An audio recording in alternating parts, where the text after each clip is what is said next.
ਸਵਾਗਤ ਹੈ ਜੀ ਤੁਹਾਡਾ ਸਾਰਿਆਂ ਦਾ ਆਨਲਾਈਨ ਗੁਰਮਤਿ ਕਲਾਸ ਵਿੱਚ। ਜਿਵੇਂ ਕਿ ਆਪ ਸਾਰਿਆਂ ਨੂੰ ਪਤਾ ਹੈ ਕਿ ਅਸੀਂ ਗੁਰੂ ਗ੍ਰੰਥ ਸਾਹਿਬ ਜੀ ਦੀਆਂ ਪਾਵਨ ਵਾਰਾਂ ਦੀ ਵਿਚਾਰ ਆਪਸ ਦੇ ਅੰਦਰ ਸਾਂਝੀ ਕਰਕੇ ਜੀਵਨ ਜੁਗਤ ਸਿੱਖਣ ਦਾ ਯਤਨ ਕਰ ਰਹੇ ਹਾਂ। ਅੱਜ ਤੋਂ ਲੈ ਕੇ ਅਸੀਂ ਸੂਹੇ ਕੀ ਵਾਰ ਦੀ ਵਿਚਾਰ ਆਰੰਭ ਕਰ ਰਹੇ ਹਾਂ। ਇਹ ਪਾਵਨ ਵਾਰ ਸਾਹਿਬ ਸ੍ਰੀ ਗੁਰੂ ਅਮਰਦਾਸ ਜੀ ਦੀ ਉਚਾਰਨ ਕੀਤੀ ਹੋਈ ਆਦਿ ਸ੍ਰੀ ਗੁਰੂ ਗ੍ਰੰਥ ਸਾਹਿਬ ਜੀ ਦੇ ਪਾਵਨ ਅੰਗ 785 ਤੇ ਅੰਕਿਤ ਹੈ। ਵਾਰ ਸੂਹੀ ਕੀ ਸਲੋਕਾਂ ਨਾਲ ਮਹਿਲਾ ਤੀਜਾ। ਵਾਰ ਸੂਹੀ ਕੀ ਸਲੋਕਾਂ ਨਾਲ ਮਹਿਲਾ ਤੀਜਾ। ਸ਼ਲੋਕ ਮਹਿਲਾ ਤੀਜਾ। ਸੂਹੈ ਵੇਸ਼ ਦੁਹਾਗਣੀ ਪਰ ਫਿਰ ਰਾਵਣ ਜਾਏ, ਫਿਰ ਛੋੜਿਆ ਘਰ ਆਪਣੇ ਮੋਹੀ ਦੂਜੇ ਪਾਏ। ਗੁਰਦੇਵ ਪਾਤਸ਼ਾਹ ਜੀ ਨੇ ਇਸ ਪਾਵਨ ਸ਼ਲੋਕ ਰਾਹੀਂ ਦੁਨਿਆਵੀ ਇੱਕ ਮਿਸਾਲ ਲੈ ਕੇ ਸਾਨੂੰ ਸਮਝਾਉਣ ਦਾ ਯਤਨ ਕੀਤਾ ਹੈ ਕਿ ਕਿਵੇਂ ਮਨੁੱਖ ਸੱਚ ਦੇ ਨਾਲੋਂ ਟੁੱਟ ਕੇ ਵਿਸ਼ੇ ਵਿਕਾਰਾਂ ਦੇ ਵਿੱਚ ਫਸਿਆ ਰਹਿੰਦਾ ਹੈ। ਤਾਂ ਗੁਰਦੇਵ ਪਾਤਸ਼ਾਹ ਜੀ ਸਾਨੂੰ ਸਮਝਾ ਰਹੇ ਹਨ, ਸੂਹੈ ਵੇਸ਼ ਦੁਹਾਗਣੀ। ਸੂਹੇ ਦਾ ਮਤਲਬ ਲਾਲ ਰੰਗ ਜੋ ਚਮਕਦਾਰ ਹੈ, ਔਰ ਸੂਹਾ ਇੱਥੇ ਰੰਗ ਕਸੁੰਬੇ ਦੇ ਰੰਗ ਨੂੰ ਕਿਹਾ ਹੈ ਜੋ ਫਿੱਕਾ ਛੇਤੀ ਪੈ ਜਾਂਦਾ ਹੈ। ਵੇਸ਼ ਦਾ ਮਤਲਬ ਵੇਸ ਵਿੱਚ, ਸੂਹੇ ਵੇਸ਼ ਦਾ ਮਤਲਬ ਸੂਹੇ ਵੇਸ ਵਿੱਚ, ਰਾਵਣ ਜਾਏ ਦਾ ਮਤਲਬ ਭੋਗਣ ਜਾਂਦੀ ਹੈ। ਹੁਣ ਸੂਹਾ ਵੇਸ਼ ਆਮ ਕਰਕੇ ਵਿਆਹ ਸ਼ਾਦੀ ਵਾਲੀਆਂ ਔਰਤਾਂ ਪਾਉਂਦੀਆਂ ਹਨ, ਜਿਹਨੂੰ ਰਾਣੀ ਰੰਗ ਵੀ ਕਹਿ ਦਿੱਤਾ ਜਾਂਦਾ ਹੈ। ਤਾਂ ਗੁਰੂ ਪਾਤਸ਼ਾਹ ਜੀ ਕਹਿੰਦੇ ਨੇ ਕਿ ਜਿਵੇਂ ਕੋਈ ਔਰਤ ਸ਼ਾਦੀशुदा ਹੋਵੇ ਔਰ ਉਸਨੇ ਸੁਰਖ ਕੱਪੜੇ ਲਾਲ ਰੰਗ ਦੇ ਪਾਏ ਹੋਏ ਹੋਣ, ਲੇਕਿਨ ਉਹਦਾ ਸੰਬੰਧ ਕਿਸੇ ਹੋਰ ਪੁਰਸ਼ ਦੇ ਨਾਲ ਹੋਵੇ, ਆਪਣੇ ਪਤੀ ਦੀ ਬਜਾਏ ਹੋਰ ਪੁਰਸ਼ ਦੇ ਨਾਲ ਉਹਦਾ ਸੰਗ ਹੋਵੇ, ਫਿਰ ਛੋੜਿਆ ਘਰ ਆਪਣੇ ਮੋਹੀ ਦੂਜੇ ਪਾਏ। ਆਪਣੇ ਘਰ ਦੇ ਅੰਦਰ ਪਤੀ ਨੂੰ ਛੱਡ ਦੇਵੇ ਔਰ ਕਿਸੇ ਦੂਜੇ ਦੇ ਪਿਆਰ ਵਿੱਚ ਉਹ ਮੋਹੀ ਜਾਏ, ਤਾਂ ਉਸ ਔਰਤ ਦਾ ਜਿਹੜਾ ਘਰ ਹੈ, ਜੀਵਨ ਹੈ, ਉਹ ਬਰਬਾਦ ਹੋ ਜਾਂਦਾ। ਉਹਨੂੰ ਮਾਣ ਆਦਰ ਔਰ ਸਤਿਕਾਰ ਨਹੀਂ ਮਿਲਦਾ, ਜੋ ਆਚਰਣਹੀਣ ਹੈ। ਹੁਣ ਇੱਥੇ ਮਿਸਾਲ ਸਿਰਫ ਲਈ ਹੈ ਕਿਉਂਕਿ ਦੁਨਿਆਵੀ ਮਿਸਾਲਾਂ ਦੇ ਨਾਲ ਸਾਨੂੰ ਕੋਈ ਵੀ ਗੱਲ ਛੇਤੀ ਸਮਝ ਆ ਜਾਂਦੀ ਹੈ। ਤਾਂ ਇਸੇ ਤਰ੍ਹਾਂ ਹੁਣ ਗੁਰੂ ਜੀ ਕਹਿ ਰਹੇ ਨੇ, ਸੂਹੇ ਰੰਗ ਦਾ ਮਤਲਬ ਇੱਥੇ ਕੀ ਹੈ, ਭਾਵ ਕੀ ਹੈ ਕਿ ਜਿਸ ਦੇ ਮਨ ਦੇ ਅੰਦਰ ਵਿਸ਼ੇ ਵਿਕਾਰਾਂ ਦਾ ਪਿਆਰ ਹੈ, ਦੁਨਿਆਵੀ ਜੋ ਮੋਹ ਮਾਇਆ ਦਾ ਪਿਆਰ ਦਾ ਰੰਗ ਚੜਿਆ ਹੋਇਆ ਹੈ। ਪਰ ਫਿਰ ਰਾਵਣ ਜਾਏ ਦਾ ਮਤਲਬ ਰੱਬੀ ਗੁਣਾਂ ਨੂੰ ਛੱਡ ਕੇ ਉਹ ਵਿਸ਼ੇ ਵਿਕਾਰ ਕਮਾਉਣ ਵਾਸਤੇ ਜਾਂਦੀ ਹੈ ਜਾਂ ਜਾਂਦਾ ਹੈ। ਸੱਚ ਨੂੰ ਛੱਡ ਕੇ ਜੋ ਝੂਠ ਦੇ ਨਾਲ ਜੁੜਦਾ ਹੈ, ਸਚਿਆਰਤਾ ਦੇ ਰਾਹ ਨੂੰ ਨਹੀਂ ਅਪਣਾਉਂਦਾ, ਸ਼ੁਭ ਗੁਣਾਂ ਦੀ ਬਜਾਏ ਅਵਗੁਣਾਂ ਵਾਲੇ ਪਾਸੇ ਜਾਂਦਾ ਹੈ, ਸੱਚ ਦੇ ਰਾਹ ਨੂੰ ਛੱਡ ਕੇ ਝੂਠ ਔਰ ਫਰੇਬ ਦੇ ਰਾਹ ਵਾਲੇ ਪਾਸੇ ਜਾਂਦਾ ਹੈ, ਔਰ ਦੁਨਿਆਵੀ ਵਿਸ਼ੇ ਵਿਕਾਰਾਂ ਦੇ ਅੰਦਰ ਜੋ ਰੰਗਿਆ ਹੋਇਆ ਹੈ। ਫਿਰ ਛੋੜਿਆ ਘਰ ਆਪਣੇ, ਘਰ ਦਾ ਮਤਲਬ ਘਰ ਵਿੱਚ, ਹਿਰਦੇ ਵਿੱਚ। ਫਿਰ ਦਾ ਮਤਲਬ ਪਤੀ ਪ੍ਰਭੂ, ਰੱਬ ਹਿਰਦੇ ਘਰ ਦੇ ਵਿੱਚ ਹੈ, ਜੋ ਸੁੱਖਾਂ ਦਾ ਖਜ਼ਾਨਾ ਹੈ, ਗੁਣਾਂ ਦਾ ਖਜ਼ਾਨਾ ਹੈ, ਉਹਨੂੰ ਆਪਣੇ ਘਰ ਵਿੱਚ ਹੀ ਛੱਡ ਦਿੱਤਾ ਹੈ। ਮੋਹੀ ਦੂਜੇ ਪਾਏ ਦਾ ਮਤਲਬ ਬਾਹਰ ਜੋ ਵਿਸ਼ੇ ਵਿਕਾਰ ਨੇ, ਉਹਨਾਂ ਦੇ ਪਿਆਰ ਦੇ ਅੰਦਰ ਉਹ ਜੀਵ ਇਸਤਰੀ ਮੋਹੀ ਗਈ ਹੈ ਜਾਂ ਬੰਦਾ ਇਨਸਾਨ ਮੋਹਿਆ ਗਿਆ ਹੈ। ਯਾਨੀ ਪਤੀ ਪ੍ਰਭੂ ਘਰ ਵਿੱਚ ਹੈ, ਹਿਰਦੇ ਦੇ ਅੰਦਰ ਹੈ, ਜੋ ਗੁਣਾਂ ਦਾ ਖਜ਼ਾਨਾ ਹੈ, ਸੁੱਖਾਂ ਦਾ ਖਜ਼ਾਨਾ ਹੈ, ਸ਼ਾਂਤੀ ਦਾ ਸੋਮਾ ਹੈ, ਪਿਆਰ ਦਾ ਸੋਮਾ ਹੈ, ਉਹ ਸਾਰਾ ਕੁਝ ਸਤ ਸੰਤੋਖ ਆਦਿਕ ਸ਼ੁਭ ਗੁਣ ਆਦਿਕ ਦੇ ਅੰਦਰ ਨੇ। ਪਰ ਆਪਣੇ ਅੰਦਰੋਂ ਉਹਨਾਂ ਗੁਣਾਂ ਨੂੰ, ਪ੍ਰਭੂ ਨੂੰ ਵੇਖਣ ਦੀ ਬਜਾਏ ਬਾਹਰ ਵਿਸ਼ੇ ਵਿਕਾਰਾਂ ਦੇ ਅੰਦਰ ਜੋ ਬੰਦਾ ਖਚਤ ਹੈ, ਉਹ ਉਸ ਕਰੈਕਟਰਲੈਸ ਔਰਤ ਜਾਂ ਕਰੈਕਟਰਲੈਸ ਪੁਰਸ਼ ਵਰਗਾ ਹੀ ਹੈ। ਜਿਵੇਂ ਆਚਰਣਹੀਣ ਇਨਸਾਨਾਂ ਦੇ ਘਰ ਨਹੀਂ ਵਸਦੇ, ਇਸੇ ਤਰ੍ਹਾਂ ਜੋ ਸੱਚ ਨੂੰ ਛੱਡ ਕੇ ਵਿਸ਼ੇ ਵਿਕਾਰਾਂ ਵੱਲ ਦੌੜਦੇ ਨੇ, ਉਹਨਾਂ ਦਾ ਆਤਮਿਕ ਜੀਵਨ ਆਬਾਦ ਨਹੀਂ ਹੁੰਦਾ। ਉਹਨਾਂ ਦੇ ਕਦੇ ਵੀ ਜੀਵਨ ਦੇ ਅੰਦਰ ਸੁੱਖ ਔਰ ਸ਼ਾਂਤੀ ਨਹੀਂ ਹੁੰਦੀ, ਔਰ ਜੀਵਨ ਦੇ ਅੰਦਰ ਉਹ ਕਦੇ ਵੀ ਕਾਮਯਾਬ ਨਹੀਂ ਹੁੰਦੇ। ਉਹਨਾਂ ਦੇ ਅੰਦਰ ਕਦੇ ਇਨਸਾਨੀਅਤ ਪੈਦਾ ਨਹੀਂ ਹੁੰਦੀ, ਉਹ ਹੈਵਾਨੀਅਤ ਦੀ ਮੂਰਤ ਬਣ ਜਾਂਦੇ। ਤਾਂ ਸਾਨੂੰ ਇੱਥੇ ਜੀਵਨ ਵਾਸਤੇ ਕੀ ਸੇਧ ਮਿਲ ਰਹੀ ਹੈ ਕਿ ਸਾਡੇ ਅੰਦਰ ਪ੍ਰਭੂ ਹੈ, ਹਰ ਇਨਸਾਨ ਰੱਬ ਦਾ ਰੂਪ ਹੈ, ਮਨ ਤੋਂ ਜੋਤ ਸਰੂਪ ਹੈ, ਆਪਣਾ ਮੂਲ ਪਛਾਣ। ਆਪਣੇ ਅੰਦਰੋਂ ਸਤ, ਸੰਤੋਖ, ਦਇਆ, ਧਰਮ, ਧੀਰਜ ਆਦਿਕ ਗੁਣਾਂ ਨੂੰ ਲੱਭਣਾ ਹੈ, ਉਹਨਾਂ ਨੂੰ ਯੂਜ਼ ਕਰਨਾ ਹੈ ਔਰ ਵਿਸ਼ੇ ਵਿਕਾਰਾਂ ਤੋਂ ਬਚਣ ਦਾ ਯਤਨ ਕਰਨਾ ਹੈ, ਤਾਂ ਸਾਡਾ ਇਹ ਜੀਵਨ ਸੁਖੀ ਔਰ ਸ਼ਾਂਤ ਹੋ ਸਕੇਗਾ। ਮਿੱਠਾ ਕਰਕੇ ਖਾਇਆ ਬਹੁ ਸਾਧੋਂ ਵਧਿਆ ਰੋਗ। ਇਹ ਜੋ ਸਾਧੂ ਸ਼ਬਦ ਹੈ, ਇੱਥੇ ਬਿੰਦੀ ਲਾ ਕੇ ਪਾਠ ਕਰਾਂਗੇ। ਸਾਧੂ, ਸਾਧੂ ਦਾ ਮਤਲਬ ਸਵਾਦਾਂ ਤੋਂ, ਵਿਸ਼ੇ ਵਿਕਾਰਾਂ ਤੋਂ। ਮਿੱਠਾ ਕਰਕੇ ਦਾ ਮਤਲਬ ਸਵਾਦਲਾ ਸਮਝ ਕੇ। ਜਿਸ ਜੀਵ ਇਸਤਰੀ ਨੇ ਦੁਨਿਆਵੀ ਪਦਾਰਥਾਂ ਨੂੰ, ਭਾਵ ਵਿਸ਼ੇ ਵਿਕਾਰਾਂ ਨੂੰ ਮਿੱਠਾ ਸਮਝ ਕੇ ਭੋਗਿਆ, ਸਵਾਦਲੇ ਜਾਣ ਕੇ ਭੋਗਿਆ, ਖੁਸ਼ੀਆਂ ਦੇਣ ਵਾਲੇ ਜਾਣ ਕੇ ਭੋਗਿਆ, ਔਰ ਇਹਨਾਂ ਚਸਕਿਆਂ ਦੇ ਕਰਕੇ ਉਹਨਾਂ ਦੇ ਅੰਦਰ ਰੋਗ ਪੈਦਾ ਹੋ ਗਿਆ। ਜਿਵੇਂ ਮਿਸਾਲ ਵਜੋਂ ਨਿੱਕੀ ਜਿਹੀ ਮਿਸਾਲ ਲੈ ਕੇ ਸਮਝਣ ਦਾ ਯਤਨ ਕਰੀਏ ਕਿ ਕੋਈ ਖਾਣ ਪੀਣ ਦੇ ਚਸਕਿਆਂ ਦੇ ਵਿੱਚ ਹੀ ਪਿਆਰ ਹੈ ਔਰ ਸਵਾਦਲੇ ਪਦਾਰਥ ਸਮਝ ਕੇ ਖਾਈ ਜਾਵੇ। ਪਦਾਰਥ ਜਿੰਨੇ ਵੀ ਆ, ਜੋ ਵੀ ਰਸਗੁੱਲੇ, ਗੁਲਾਬ ਜਾਮਨ ਆਦਿ ਜਾਂ ਪੀਜ਼ੇ, ਬਰਗਰ ਨੇ ਜਾਂ ਹੋਰ ਵੀ ਪਦਾਰਥ ਨੇ, ਬੰਦਾ ਚਸਕਿਆਂ ਦੇ ਨਾਲ ਖਾਈ ਜਾਏ, ਧਿਆਨ ਨਾ ਦੇਵੇ ਕਿ ਇਸ ਦਾ ਰਿਜ਼ਲਟ ਕੀ ਨਿਕਲੇਗਾ, ਤਾਂ ਆਖਿਰ ਕੀ ਹੋਏਗਾ?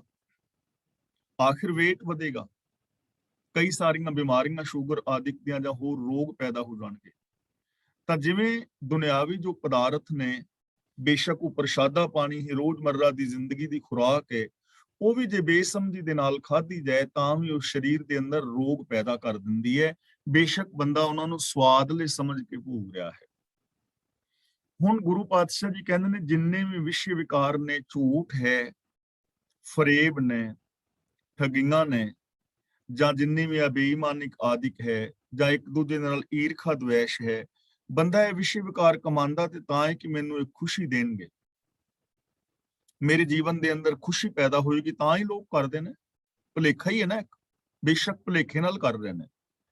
ਪਰ ਜਿਨ੍ਹਾਂ ਵਿਸ਼ੇ ਵਿਕਾਰਾਂ ਨੂੰ ਮਿੱਠਾ ਕਰਕੇ ਭੋਗਿਆ, ਉਹਨਾਂ ਵਿਸ਼ੇ ਵਿਕਾਰਾਂ ਨੇ ਇਹਨਾਂ ਦੀ ਜ਼ਿੰਦਗੀ ਦੇ ਅੰਦਰ ਰੋਗ ਪੈਦਾ ਕਰ ਦਿੱਤਾ, ਇਹਦੇ ਜੀਵਨ ਨੂੰ ਹੀ ਰੋਗੀ ਬਣਾ ਦਿੱਤਾ।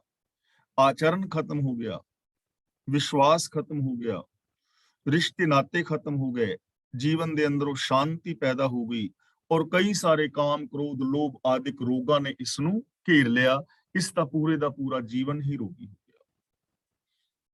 ਸ਼ੁੱਧ ਪਤਾਰ ਹਰ ਛੋੜਿਆ, ਫਿਰ ਲੱਗਾ ਜਾਏ ਵਿਜੋਗ। ਸ਼ੁੱਧ ਦਾ ਮਤਲਬ ਇੱਥੇ ਖਾਲਸ, ਨਿਰੋਲ, ਯਾਨੀ ਆਪਣਾ। ਇੱਥੇ ਸ਼ੁੱਧ ਦਾ ਮਤਲਬ ਹੈ ਆਪਣਾ, ਜੋ ਨਿਰੋਲ ਆਪਣਾ ਸੀ। ਪਤਾਰ ਦਾ ਮਤਲਬ ਪਤੀ, ਹਰ ਪਤਾਰ ਦਾ ਮਤਲਬ ਹਰੀ ਪਤੀ, ਛੋੜਿਆ ਦਾ ਮਤਲਬ ਛੱਡ ਦਿੱਤਾ। ਉਹ ਨਿਰੋਲ ਆਪਣੇ ਪ੍ਰਭੂ ਨੂੰ ਛੱਡ ਬੈਂਦੀ ਹੈ ਤੇ ਇਸ ਤਰ੍ਹਾਂ ਉਹਦੇ ਨਾਲੋਂ ਵਿਛੋੜਾ ਹੋ ਜਾਂਦਾ। ਰੱਬ ਨੂੰ ਛੱਡ ਦਿੱਤਾ, ਵਿਸ਼ੇ ਵਿਕਾਰਾਂ ਵਿੱਚ ਲੱਗ ਗਿਆ, ਆਖਿਰ ਵਿਛੋੜਾ ਹੋ ਗਿਆ। ਜਿਵੇਂ ਕੋਈ ਔਰਤ ਆਚਰਨ ਤੋਂ ਗਿਰਦੀ ਹੈ ਤਾਂ ਉਸ ਦਾ ਪਤੀ ਦੇ ਨਾਲੋਂ ਵਿਛੋੜਾ ਹੋ ਜਾਂਦਾ। ਤਾਂ ਗੁਰੂ ਪਾਤਸ਼ਾਹ ਜੀ ਕਹਿੰਦੇ ਨੇ, ਇਸੇ ਤਰ੍ਹਾਂ ਜਿਸ ਨੇ ਆਪਣੇ ਮਾਲਕ ਨੂੰ, ਜੋ ਉਹਦਾ ਆਪਣਾ ਸੀ, ਜਿਸ ਨੇ ਸदैवी ਸਾਥ ਦੇਣਾ ਸੀ, ਜਿਸ ਕਰਕੇ ਜੀਵਨ ਅੰਦਰ ਸੁਖ, ਸ਼ਾਂਤੀ, ਆਨੰਦ, ਖੇੜਾ, ਪ੍ਰਸੰਨਤਾ ਬਣਨੀ ਸੀ, ਉਸ ਪ੍ਰਭੂ ਨੂੰ ਛੱਡ ਦਿੱਤਾ, ਉਹਦੇ ਨਾਲ ਸੰਬੰਧ ਨਹੀਂ ਬਣਾਇਆ, ਆਪਣੇ ਅੰਦਰਲੇ ਗੁਣਾਂ ਦੇ ਨਾਲ ਨਹੀਂ ਜੁੜਿਆ, ਆਪਣੇ ਅੰਦਰੋਂ ਸ਼ੁਭ ਗੁਣਾਂ ਨੂੰ ਵੇਖਣ ਦਾ ਯਤਨ ਨਹੀਂ ਕੀਤਾ, ਉਹਨਾਂ ਨੂੰ ਛੱਡ ਦਿੱਤਾ ਤੇ ਬਾਹਰ ਵਿਸ਼ੇ ਵਿਕਾਰਾਂ ਦੇ ਅੰਦਰ ਖਚਤ ਹੋ ਗਿਆ।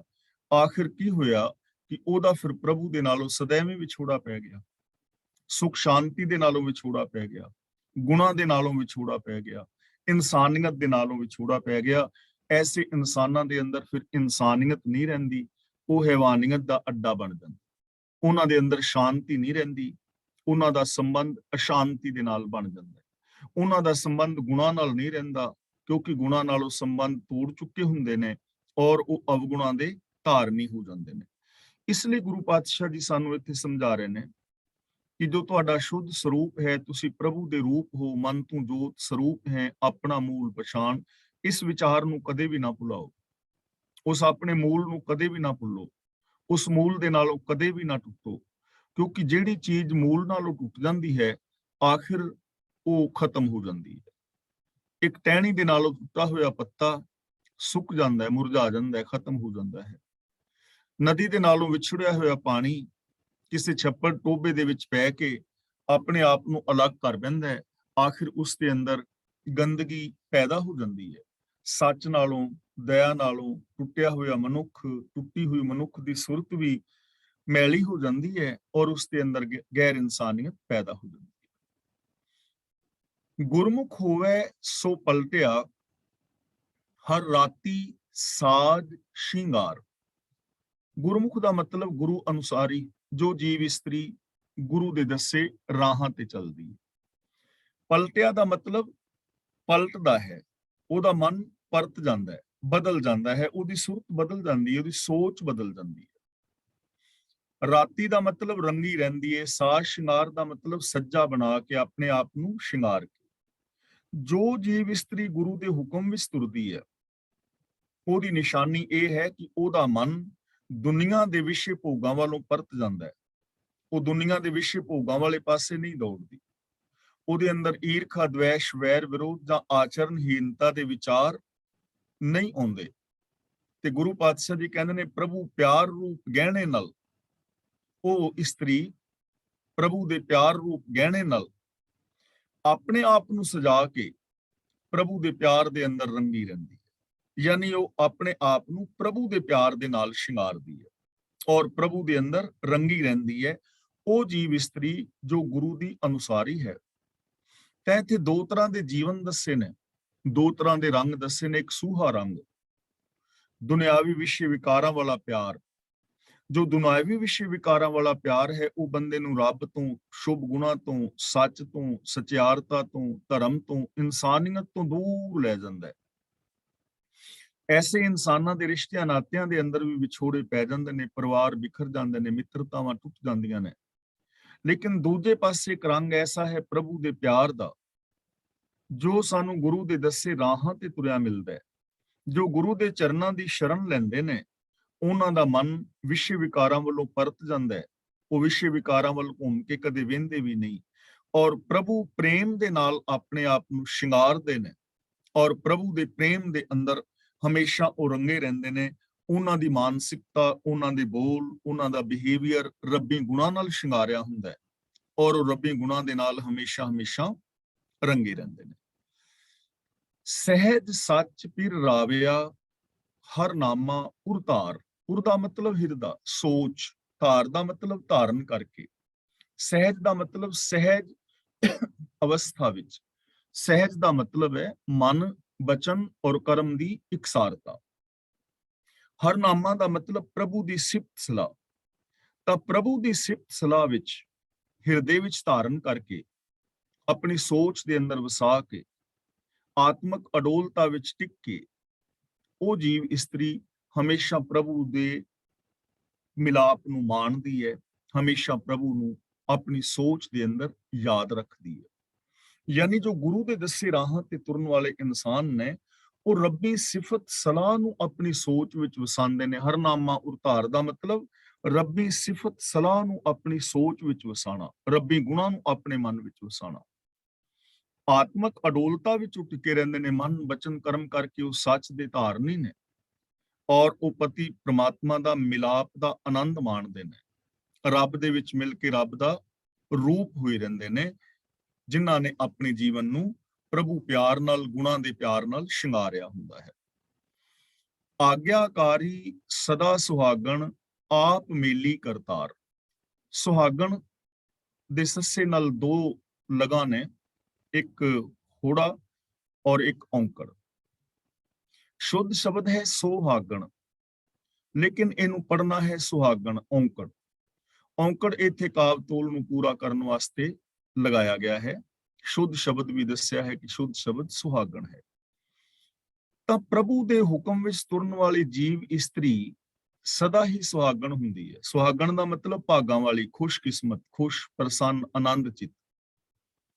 ਆਪ ਮੇਲੀ ਕਰਤਾਰ, ਐਸੀ ਜੀਵ ਇਸਤਰੀ ਨੂੰ ਪ੍ਰਭੂ ਨੇ ਆਪ ਆਪਣੇ ਨਾਲ ਮਿਲਾ ਲਿਆ ਹੁੰਦਾ ਹੈ। ਹੁਣ ਸਦਾ ਸੁਹਾਗਣ ਕੌਣ ਹੈ? ਸਦਾ ਪ੍ਰਭੂ ਦੇ ਮਿਲਾਪ ਨੂੰ ਕੌਣ ਮਾਣਦੇ ਨੇ? ਜੋ ਆਗਿਆਕਾਰੀ ਨੇ, ਜੋ ਰੱਬ ਦੀ ਰਜ਼ਾ ਵਿੱਚ ਤੁਰਦੇ ਨੇ। ਆਗਿਆਕਾਰੀ ਦਾ ਮਤਲਬ ਜੋ ਰੱਬੀ ਰਜ਼ਾ ਦੇ ਵਿੱਚ ਤੁਰਦੇ ਨੇ, ਰੱਬੀ ਭਾਣੇ ਵਿੱਚ ਤੁਰਦੇ ਨੇ, ਉਹ ਹਮੇਸ਼ਾ ਹੀ ਭਾਗਾਂ ਵਾਲੇ ਨੇ, ਉਹ ਖੁਸ਼ਕਿਸਮਤ ਨੇ। ਔਰ ਐਸੇ ਇਨਸਾਨਾਂ ਨੂੰ ਪ੍ਰਭੂ ਆਪਣੇ ਵਿੱਚ ਮਿਲਾ ਲੈਂਦਾ ਹੈ। ਆਗਿਆਕਾਰੀ, ਸਦਾ ਸੁਹਾਗਣ, ਆਪ ਮੇਲੀ ਕਰਤਾਰ। ਰੱਬੀ ਰਜਾ ਦੇ ਵਿੱਚ ਤੁਰਨ ਵਾਲੀ ਜੀਵ ਇਸਤਰੀ ਹਮੇਸ਼ਾ ਹੀ ਭਾਗਾਂ ਵਾਲੀ, ਖੁਸ਼ਕਿਸਮਤ, ਆਨੰਦ ਪ੍ਰਸੰਨਚਿਤ ਹੈ। ਐਸੀ ਜੀਵ ਨੂੰ ਪ੍ਰਭੂ ਨੇ ਆਪ ਆਪਣੇ ਨਾਲ ਮਿਲਾ ਲਿਆ ਹੁੰਦਾ ਹੈ। ਤਾਂ ਦੇਖੋ, ਸਾਡੇ ਕੋਲ ਪ੍ਰਭੂ ਮਿਲਾਪ ਦਾ ਇੱਕੋ ਹੀ ਸਾਧਨ ਹੈ, ਰੱਬੀ ਰਜਾ ਦੇ ਵਿੱਚ ਤੁਰਨਾ। ਰੱਬੀ ਰਜਾ ਵਿੱਚ ਤੁਰਨ ਦੇ ਨਾਲ ਹੀ ਜੀਵਨ ਮਹਾਨ ਹੁੰਦਾ ਹੈ। ਰੱਬੀ ਰਜਾ ਵਿੱਚ ਤੁਰਿਆ ਹੀ ਜੀਵਨ ਅੰਦਰ ਖੁਸ਼ੀ ਔਰ ਸੁਖ ਸ਼ਾਂਤੀ ਆ ਸਕਦੀ ਹੈ। ਨਾਨਕ ਫਿਰ ਪਾਇਆ ਹਰ ਸਾਚਾ, ਸਦਾ ਸੁਹਾਗਣ ਨਾਰ। ਨਾਨਕ ਤੇ ਥੋੜਾ ਜਿਹਾ ਰੁਕ ਜਾਣਾ ਹੈ। ਨਾਨਕ ਫਿਰ ਪਾਇਆ ਹਰ ਸਾਚਾ, ਸਦਾ ਸੁਹਾਗਣ ਨਾਰ। ਹੁਣ ਫਿਰ ਪਾਇਆ ਹਰ ਸਾਚਾ, ਜਿਸ ਨੇ ਸੱਚੇ ਹਰੀ ਨੂੰ ਪ੍ਰਾਪਤ ਕਰ ਲਿਆ। ਹੇ ਨਾਨਕ, ਜਿਸ ਨੇ ਸਦਾ ਥਿਰ ਪ੍ਰਭੂ ਨੂੰ ਪ੍ਰਾਪਤ ਕਰ ਲਿਆ, ਸਦਾ ਸੁਹਾਗਣ ਨਾਰ, ਉਹ ਜੀਵ ਇਸਤਰੀ ਸਦਾ ਹੀ ਭਾਗਾਂ ਵਾਲੀ ਹੈ, ਸਦਾ ਹੀ ਖੁਸ਼ਕਿਸਮਤ ਹੈ, ਸਦਾ ਹੀ ਖੁਸ਼ ਹੈ, ਆਨੰਦ ਚਿਤ ਹੈ, ਵਿਗਾਸਤਾ ਵਿੱਚ ਹੈ ਔਰ ਸਦਾ ਹੀ ਮੁਕਤ ਹੈ। ਕੌਣ? ਜਿਨਨੇ ਆਪਣੇ ਸੱਚੇ ਪ੍ਰਭੂ ਨੂੰ ਪਾ ਲਿਆ। ਤਾਂ ਸੱਚੇ ਪ੍ਰਭੂ ਨੂੰ ਜਿਸਨੇ ਪਾ ਲਿਆ, ਉਹ ਸਦਾ ਹੀ ਖੁਸ਼, ਪ੍ਰਸੰਨ, ਆਨੰਦ ਚਿਤ ਔਰ ਭਾਗਾਂ ਵਾਲਾ ਹੈ, ਮਹਾਨ ਹੈ, ਮੁਬਾਰਕ ਹੈ ਉਸ ਦੀ ਜ਼ਿੰਦਗੀ। ਤੇ ਪ੍ਰਭੂ ਨੂੰ ਪਾਉਣ ਵਾਸਤੇ ਇੱਕੋ ਹੀ ਸਾਧਨ ਹੈ, ਰੱਬੀ ਗੁਣ ਗਾਣੇ ਔਰ ਰੱਬੀ ਹੁਕਮ ਦੇ ਅੰਦਰ ਤੁਰਨਾ। ਤਾਂ ਕਿੰਨਾ ਦੇਖੋ ਸੋਹਣਾ, ਸੁਚੱਜਾ ਔਰ ਸੁਖਾਲਾ ਮਾਰਗ ਹੈ ਕਿ ਰੱਬੀ ਰਜਾ ਦੇ ਅੰਦਰ ਜ਼ਿੰਦਗੀ ਜੀ ਕੇ ਤੇ ਕਿਵੇਂ ਬੰਦਾ ਰੱਬ ਵਰਗਾ ਹੋ ਸਕਦਾ ਹੈ ਔਰ ਖੁਸ਼ਕਿਸਮਤ ਹੋ ਸਕਦਾ ਹੈ। ਮਹਿਲਾ ਤੀਜਾ। ਸੁਹਵੀਏ ਨਿਮਾਣੀਏ, ਸੋ ਸਹੁ ਸਦਾ ਸੰਭਾਲ। ਮੰਮੇ ਦੇ ਥੱਲੇ ਹਲੰਤ ਹੈ, ਇਹਨੂੰ ਥੋੜਾ ਭਾਰਾ ਕਰਕੇ ਬੋਲਣਾ ਹੈ, ਸੰਭਾਲ। ਸੁਹਵੀਏ ਨਿਮਾਣੀਏ, ਸੋ ਸਹੁ ਸਦਾ ਸੰਭਾਲ। ਸੁਹਵੀਏ ਦਾ ਮਤਲਬ ਸੂਹੇ ਵੇਸ਼ ਵਾਲੀ ਹੈ। ਨਿਮਾਣੀਏ ਦਾ ਮਤਲਬ ਵਿਚਾਰੀ। ਵਿਚਾਰੀ, ਇੱਥੇ ਨਿਮਾਣੀ ਦਾ ਮਤਲਬ ਜਿਸ ਦੇ ਅੰਦਰ ਕੋਈ ਸ਼ੁਭ ਗੁਣ ਨਹੀਂ ਹਨ। ਇੱਥੇ ਨਿਮਾਣੀ ਦਾ ਮਤਲਬ ਉਹ ਹੈ ਕਿ ਜਿਸ ਦੇ ਅੰਦਰ ਕੋਈ ਸ਼ੁਭ ਗੁਣ ਨਹੀਂ, ਗੁਣਾ ਤੋਂ ਸਖਣੀ ਹੈ। ਸੁਹਵੀਏ ਦਾ ਮਤਲਬ ਜਿਸ ਨੇ ਸਿਰਫ ਸੂਹਾ ਵੇਸ਼ ਬਣਾਇਆ ਹੋਇਆ ਹੈ। ਸੂਹਾ ਵੇਸ਼ ਦਾ ਮਤਲਬ ਇਹ ਨਹੀਂ ਕਿ ਲਾਲ ਰੰਗ ਦੇ ਕੱਪੜੇ ਨਾ ਪਾਣੇ। ਸੂਹੇ ਵੇਸ਼ ਦਾ ਮਤਲਬ ਹੈ ਕਿ ਦੁਨਿਆਵੀ ਜੋ ਵਿਸ਼ੇ ਭੋਗਾਂ ਦੇ ਰੰਗ ਵਿੱਚ ਰੰਗੀ ਹੋਈ ਹੈ, ਜਿਸ ਦੀ ਸੋਚ ਮਾਇਆ ਦੇ ਨਾਲ ਰੰਗੀ ਹੈ, ਜਿਸ ਦੀ ਸੋਚ ਵਿੱਚ ਵਿਸ਼ੇ ਵਿਕਾਰ ਨੇ, ਜਿਹਨੇ ਸੱਚ ਨੂੰ ਤਿਆਗ ਦਿੱਤਾ ਹੈ, ਗੁਣਾਂ ਨੂੰ ਤਿਆਗ ਦਿੱਤਾ ਹੈ। ਹੁਣ ਉਹਨੂੰ ਉਪਦੇਸ਼ ਦੇ ਰਹੇ ਨੇ ਕਿ ਇਹ ਮਾਇਆ ਦੇ ਰੰਗ ਦੇ ਨਾਲ ਰੰਗੀ ਹੋਈ ਨਿਰਗੁਣ ਇਸਤਰੀਏ, हे ਜੀਵ, ਸੋ ਸਹੁ ਸਦਾ ਸੰਭਾਲ। ਆਪਣੇ ਪਿਆਰੇ ਰੱਬ ਨੂੰ ਹਮੇਸ਼ਾ ਯਾਦ ਰੱਖ, ਉਹਨੂੰ ਆਪਣੇ ਹਿਰਦੇ ਵਿੱਚ ਸੰਭਾਲ। ਗੁਣਾ ਤੋਂ ਸਖਣਾ ਨਾ ਫਿਰ। ਇਹ ਜੋ ਔਗਣਾ ਦਾ ਰੰਗ ਹੈ, ਇਹ ਲਹਿ ਜਾਣ ਵਾਲਾ ਹੈ, ਇਹ ਸदैवी ਨਹੀਂ ਹੈ, ਇਹ ਸੁਖਦਾਇਕ ਨਹੀਂ ਹੈ, ਇਹਦੇ ਅੰਦਰ ਦੁੱਖ ਨੇ। ਇਹ ਤੈਨੂੰ ਭੁਲੇਖਾ ਹੈ ਕਿ ਔਗਣ ਯਾਰੀ ਜ਼ਿੰਦਗੀ ਜੀਣ ਦੇ ਨਾਲ ਸ਼ਾਇਦ ਜੀਵਨ ਵਿੱਚ ਖੁਸ਼ੀ ਆਵੇ। ਐਸਾ ਨਹੀਂ ਹੈ, ਇੱਕ ਭੁਲੇਖਾ ਹੈ। ਇਸ ਲਈ ਸੋ ਸਹੁ ਸਦਾ ਸੰਭਾਲ, ਆਪਣੇ ਪਿਆਰੇ ਰੱਬ ਨੂੰ ਹਮੇਸ਼ਾ ਯਾਦ ਰੱਖ, ਉਹਨੂੰ ਚੇਤੇ ਰੱਖ ਕਿ ਉਹ ਮੇਰੇ ਨਾਲ ਹੈ, ਉਹਦੇ ਗੁਣਾਂ ਨੂੰ ਚੇਤੇ ਰੱਖ। ਔਰ ਦੇਖੋ, ਇਸ ਤਰ੍ਹਾਂ ਸਾਡਾ ਆਤਮਿਕ ਜੀਵਨ ਉੱਚਾ ਹੋਏਗਾ, ਅਸੀਂ ਪ੍ਰਭੂ ਮਿਲਾਪ ਹਾਸਲ ਕਰਾਂਗੇ।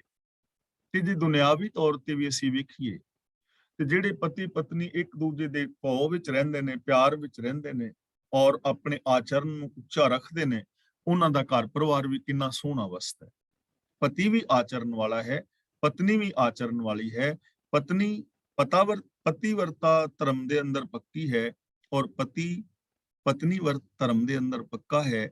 ਉਹਨਾਂ ਦਾ ਕਿੰਨਾ ਪਿਆਰ ਹੋਏਗਾ, ਉਹਨਾਂ ਦੇ ਜੀਵਨ ਵਿੱਚ ਕਿੰਨੀ ਖੁਸ਼ੀ ਹੋਏਗੀ। ਇਸ ਲਈ ਇਹ ਮਹਾਨ ਸੰਦੇਸ਼ ਹੈ, ਉਪਦੇਸ਼ ਹੈ ਗੁਰੂ ਜੀ ਦਾ, ਜਿਸ ਕਰਕੇ ਸਾਡੇ ਘਰ ਪਰਿਵਾਰਾਂ ਦੇ ਅੰਦਰ ਸੁਖ ਸ਼ਾਂਤੀ ਰਹਿ ਸਕਦੀ ਹੈ ਔਰ ਨਾਲ ਅਸੀਂ ਪ੍ਰਭੂ ਦੇ ਅੰਦਰ ਸਮਾ ਕੇ ਪ੍ਰਭੂ ਦਾ ਰੂਪ ਹੋ ਸਕਦੇ ਹਾਂ, ਜੀਵਨ ਮੁਕਤੀ ਮਾਣ ਸਕਦੇ ਹਾਂ ਔਰ ਜ਼ਿੰਦਗੀ ਦੇ ਅੰਦਰ ਆਨੰਦ ਪ੍ਰਾਪਤ ਕਰ ਸਕਦੇ ਹਾਂ। ਇਸ ਲਈ ਹੇ ਚੂਹ ਚੂਹੇ ਕਸੁੰਭੇ ਰੰਗ ਨਾਲ ਪਿਆਰ ਕਰਨ ਵਾਲੀ ਵਿਚਾਰੀਏ, ਖਸਮ ਪ੍ਰਭੂ ਨੂੰ ਚੇਤੇ ਰੱਖ, ਅਵਗੁਣਾਂ ਨੂੰ ਛੱਡ, ਗੁਣਾਂ ਦੀ ਧਾਰਨੀ ਹੋ। ਇਹਦੇ ਨਾਲ ਕੀ ਹੋਏਗਾ? ਨਾਨਕ ਜਨਮ ਸਵਾਰੇ ਆਪਣਾ, ਕੁੱਲ ਭੀ ਛੁੱਟੀ ਨਾਲ। ਇਸ ਤਰ੍ਹਾਂ ਤੂੰ ਆਪਣਾ ਜੀਵਨ ਸਵਾਰ ਲਵੇਂਗੀ ਕੁੱਲ ਭੀ ਛੁੱਟੀ ਨਾਲ, ਤੇ ਜੋ ਤੇਰੀ ਕੁੱਲ ਹੈ ਉਹਦਾ ਵੀ ਉद्धार ਹੋ ਜਾਏਗਾ। ਕੁੱਲ ਕਿਹੜੀ ਹੈ? ਸਾਡੀ ਜੋ ਮੇਰੇ ਨਾਲ ਹਮੇਸ਼ਾ ਰਹਿੰਦੀ ਹੈ, ਮੇਰੀ ਕੁੱਲ ਮੇਰੇ ਗਿਆਨ ਇੰਦਰੇ ਨੇ। ਜੇ ਮੈਂ ਰੱਬ ਨੂੰ ਯਾਦ ਰੱਖਾਂ ਤਾਂ ਉਸ ਦੇ ਨਾਲ ਕੀ ਹੋਏਗਾ ਕਿ ਮੇਰੇ ਜਿੰਨੇ ਵੀ ਗਿਆਨ ਇੰਦਰੀ ਨੇ, ਅੱਖਾਂ ਨੇ, ਕੰਨ ਨੇ ਜਾਂ ਹੱਥ ਪੈਰ ਨੇ, ਇਹ ਵਿਕਾਰਾਂ ਵੱਲੋਂ ਰੁਕ ਜਾਣਗੇ। ਇਹਨਾਂ ਦਾ ਵਿਕਾਰਾਂ ਨਾਲੋਂ ਛੁਟਕਾਰਾ ਹੋ ਜਾਏਗਾ। ਔਰ ਇਸ ਤੋਂ ਇਲਾਵਾ ਅਗਲੀ ਗੱਲ, ਜੇ ਕੋਈ ਮੇਰੇ ਨਾਲ ਹੋਰ ਮਿਲੇਗਾ ਉਹਦਾ ਵੀ ਪਾਰ ਉਤਾਰਾ ਹੋਏਗਾ, ਜੇ ਉਹ ਵੀ ਇਸ ਰਾਹ ਨੂੰ ਅਪਣਾਏਗਾ। ਤਾਂ ਗੁਰੂ ਪਾਤਸ਼ਾਹ ਜੀ ਕਹਿੰਦੇ ਨੇ ਕਿ ਜੇ ਤੂੰ ਪ੍ਰਭੂ ਨੂੰ ਯਾਦ ਰੱਖੇ, ਆਪਣਾ ਆਚਰਨ ਉੱਚਾ ਬਣਾਏ, ਗੁਰੂ ਦੇ ਦੱਸੇ ਰਾਹ ਤੇ ਚੱਲ ਕੇ ਰੱਬੀ ਪਿਆਰ ਦੇ ਨਾਲ ਆਪਣੇ ਆਪ ਨੂੰ ਰੰਗੇ, ਆਪਣੇ ਰੱਬ ਨੂੰ ਆਪਣੇ ਹਿਰਦੇ ਵਿੱਚ ਵਸਾਵੇਂ, ਰੱਬੀ ਗੁਣਾਂ ਨੂੰ ਹਮੇਸ਼ਾ ਆਪਣੀ ਯਾਦ ਅੰਦਰ ਟਿਕਾਏ, ਤਾਂ ਤੇਰੇ ਸਾਰੇ ਗਿਆਨ ਇੰਦਰੀ ਵਿਕਾਰਾਂ ਵੱਲੋਂ ਬਾਜ ਆ ਜਾਣਗੇ ਔਰ ਤੇਰਾ ਜਿਹੜਾ ਜੀਵਨ ਹੈ ਉਹ ਸੰਵਰ ਜਾਏਗਾ, ਤੇਰਾ ਜੀਵਨ ਸੋਹਣਾ ਬਣ ਜਾਏਗਾ, ਤੇਰੇ ਜੀਵਨ ਦੇ ਅੰਦਰ ਕੁਚੱਜ ਨਹੀਂ ਰਹੇਗਾ, ਤੂੰ ਸੁਚੱਜੇ ਔਰ ਮਹਾਨ ਜੀਵਨ ਵਾਲਾ ਹੋ ਨਿਬੜੇਗਾ। ਪੌੜੀ, ਆਪੇ ਤਖਤ ਰਚਾਇਓਨ ਆਕਾਸ਼ ਪਤਾਲਾ। ਰਚਾਇਓਨ ਦਾ ਮਤਲਬ ਰਚਾਇਆ ਹੈ, ਆਕਾਸ਼ ਪਤਾਲਾ ਦਾ ਮਤਲਬ ਇਹ ਸਾਰਾ ਸੰਸਾਰ, ਉੱਚੇ ਥਾਂ, ਨੀਵੇਂ ਥਾਂ, ਆਕਾਸ਼ ਪਤਾਲ ਦੇ ਅੰਦਰ ਦਰਮਿਆਨ ਵਾਲਾ ਥਾਂ। ਆਕਾਸ਼ ਪਤਾਲ ਦਾ ਮਤਲਬ ਸਾਰਾ ਸੰਸਾਰ। ਤਾਂ ਆਪੇ ਤਖਤ ਰਚਾਇਓਨ, ਤਖਤ ਦਾ ਮਤਲਬ ਤਖਤ ਜਿਸ ਦੇ ਉੱਤੇ ਪ੍ਰਭੂ ਨੇ ਨਿਵਾਸ ਕਰਨਾ ਹੈ, ਜਿਹੜੇ ਤਖਤ ਦੇ ਉੱਤੇ ਬਹਿਣਾ ਹੈ, ਨਿਵਾਸ। ਤਾਂ ਪ੍ਰਭੂ ਨੇ ਇਹ ਸਾਰਾ ਸੰਸਾਰ ਆਪਣੇ ਵਾਸਤੇ ਮਾਨੋ ਤਖਤ ਬਣਾਇਆ ਹੈ। ਮੀਨਸ ਕਿ ਇਹ ਸੰਸਾਰ ਪ੍ਰਭੂ ਦਾ ਨਿਵਾਸ ਸਥਾਨ ਹੈ, ਉਹਨੇ ਆਪਣਾ ਇਹ ਤਖਤ ਰਚਿਆ ਹੈ। ਇਸ ਤਖਤ ਦੇ ਉੱਤੇ ਉਹ ਆਪ ਹੈ। ਇੱਥੇ ਗੁਰੂ ਸਾਹਿਬ ਜੀ ਇਸ ਸ਼ਬਦਾਵਲੀ ਨਾਲ ਸਾਨੂੰ ਸਮਝਾ ਰਹੇ ਨੇ ਕਿ ਆਪੇ ਤਖਤ ਰਚਾਇਓ ਆਕਾਸ਼ ਪਤਾਲਾ, ਕਿ ਆਕਾਸ਼ ਪਤਾਲ ਆਦਿਕ ਸਾਰਾ ਸੰਸਾਰ ਜਗਤ ਰੂਪ ਤਖਤ ਪ੍ਰਭੂ ਨੇ ਆਪ ਬਣਾਇਆ। ਪਿਆਸਾ ਕੀ ਵਾਰ ਵਿੱਚ ਅਸੀਂ ਪੜਿਆ ਸੀ ਨਾ, ਇਹ ਜਗ ਸੱਚੇ ਕੀ ਹੈ ਕੋਠੜੀ, ਸੱਚੇ ਕਾ ਵਿਸ਼ਵਾਸ। ਇੱਥੇ ਤਖਤ ਕਹਿ ਰਹੇ ਨੇ, ਉੱਥੇ ਕੋਠੜੀ ਕਹੀ ਸੀ ਕਿ ਇਹ ਜਗਤ ਪ੍ਰਭੂ ਦੀ ਸੋਹਣੀ ਰਿਹਾਇਸ਼ ਹੈ ਜਿਹਦੇ ਵਿੱਚ ਉਹ ਰਹਿ ਰਿਹਾ ਹੈ। ਤੀਜੇ ਥਾਂ ਤੇ ਕਹਿੰਦੇ ਨੇ ਕੁਦਰਤ ਕਰਕੇ ਵਸਿਆ ਸੋਏ, ਕਿ ਕੁਦਰਤ ਰਚ ਕੇ ਆਪ ਵੀ ਕੁਦਰਤ ਦੇ ਵਿੱਚ ਹੀ ਵਸ ਰਿਹਾ ਹੈ, ਇਹਦੇ ਤੋਂ ਵੱਖਰਾ ਨਹੀਂ ਹੈ। ਤਾਂ ਇਹ ਸੰਸਾਰ ਜਿਹੜਾ ਰਚਿਆ ਹੈ ਇਹ ਪ੍ਰਭੂ ਦਾ ਨਿਵਾਸ ਹੈ, ਭਾਵ ਕਿ ਇਸ ਕੁਦਰਤ ਦੇ ਅੰਦਰ ਉਹ ਆਪ ਸਮਾਇਆ ਹੋਇਆ ਹੈ ਔਰ ਇਹ ਸਾਰਾ ਸੰਸਾਰ ਉਹਦੇ ਹੁਕਮ ਰਜ਼ਾ ਵਿੱਚ ਚੱਲਦਾ ਹੈ। ਹੁਕਮੇ ਧਰਤੀ ਸਾਜੀਅਨ ਸੱਚੀ ਧਰਮਸ਼ਾਲਾ। ਸਾਜੀਅਨ ਦਾ ਮਤਲਬ ਸਾਜੀ, ਧਰਮਸ਼ਾਲਾ ਦਾ ਮਤਲਬ ਧਰਮ ਕਮਾਉਣ ਦੀ ਥਾਂ। ਪ੍ਰਭੂ ਨੇ ਹੁਕਮ ਵਿੱਚ ਹੀ ਧਰਤੀ ਸਾਜੀ ਹੈ ਔਰ ਇਹ ਕਾਹਦੇ ਵਾਸਤੇ? ਸੱਚੀ ਧਰਮਸ਼ਾਲਾ। ਇਹ ਸੱਚੀ ਧਰਮਸ਼ਾਲ ਹੈ। ਧਰਮਸ਼ਾਲ ਦਾ ਮਤਲਬ ਧਰਮ ਕਮਾਉਣ ਲਈ, ਤੇ ਧਰਮ ਦਾ ਮਤਲਬ ਮਾਲਾ ਫੇਰਨੀ ਨਹੀਂ, ਧਰਮ ਦਾ ਮਤਲਬ ਸਮਾਧੀਆਂ ਲਾਣੀਆਂ ਜਾਂ ਕੁਝ ਵਿਖਾਵੇ ਦੇ ਕਰਮ ਕਾਂਡ ਕਰਨੇ ਨਹੀਂ। ਧਰਮ ਦਾ ਮਤਲਬ ਹੈ ਫਰਜ਼, ਫਰਜ਼ਾਂ ਨੂੰ ਪੂਰੀਆਂ ਕਰਨ ਲਈ। ਔਰ ਇਹ ਧਰਮਸ਼ਾਲਾ ਸੱਚੀ ਹੈ, ਝੂਠੀ ਨਹੀਂ ਹੈ, ਸੱਚੀ ਹੈ। ਇੱਥੇ ਸੱਚ ਨੂੰ ਆਧਾਰ ਬਣਾ ਕੇ ਮਨੁੱਖੀ ਫਰਜ਼ਾਂ ਨੂੰ ਪੂਰੀਆਂ ਕਰਨਾ ਹੈ।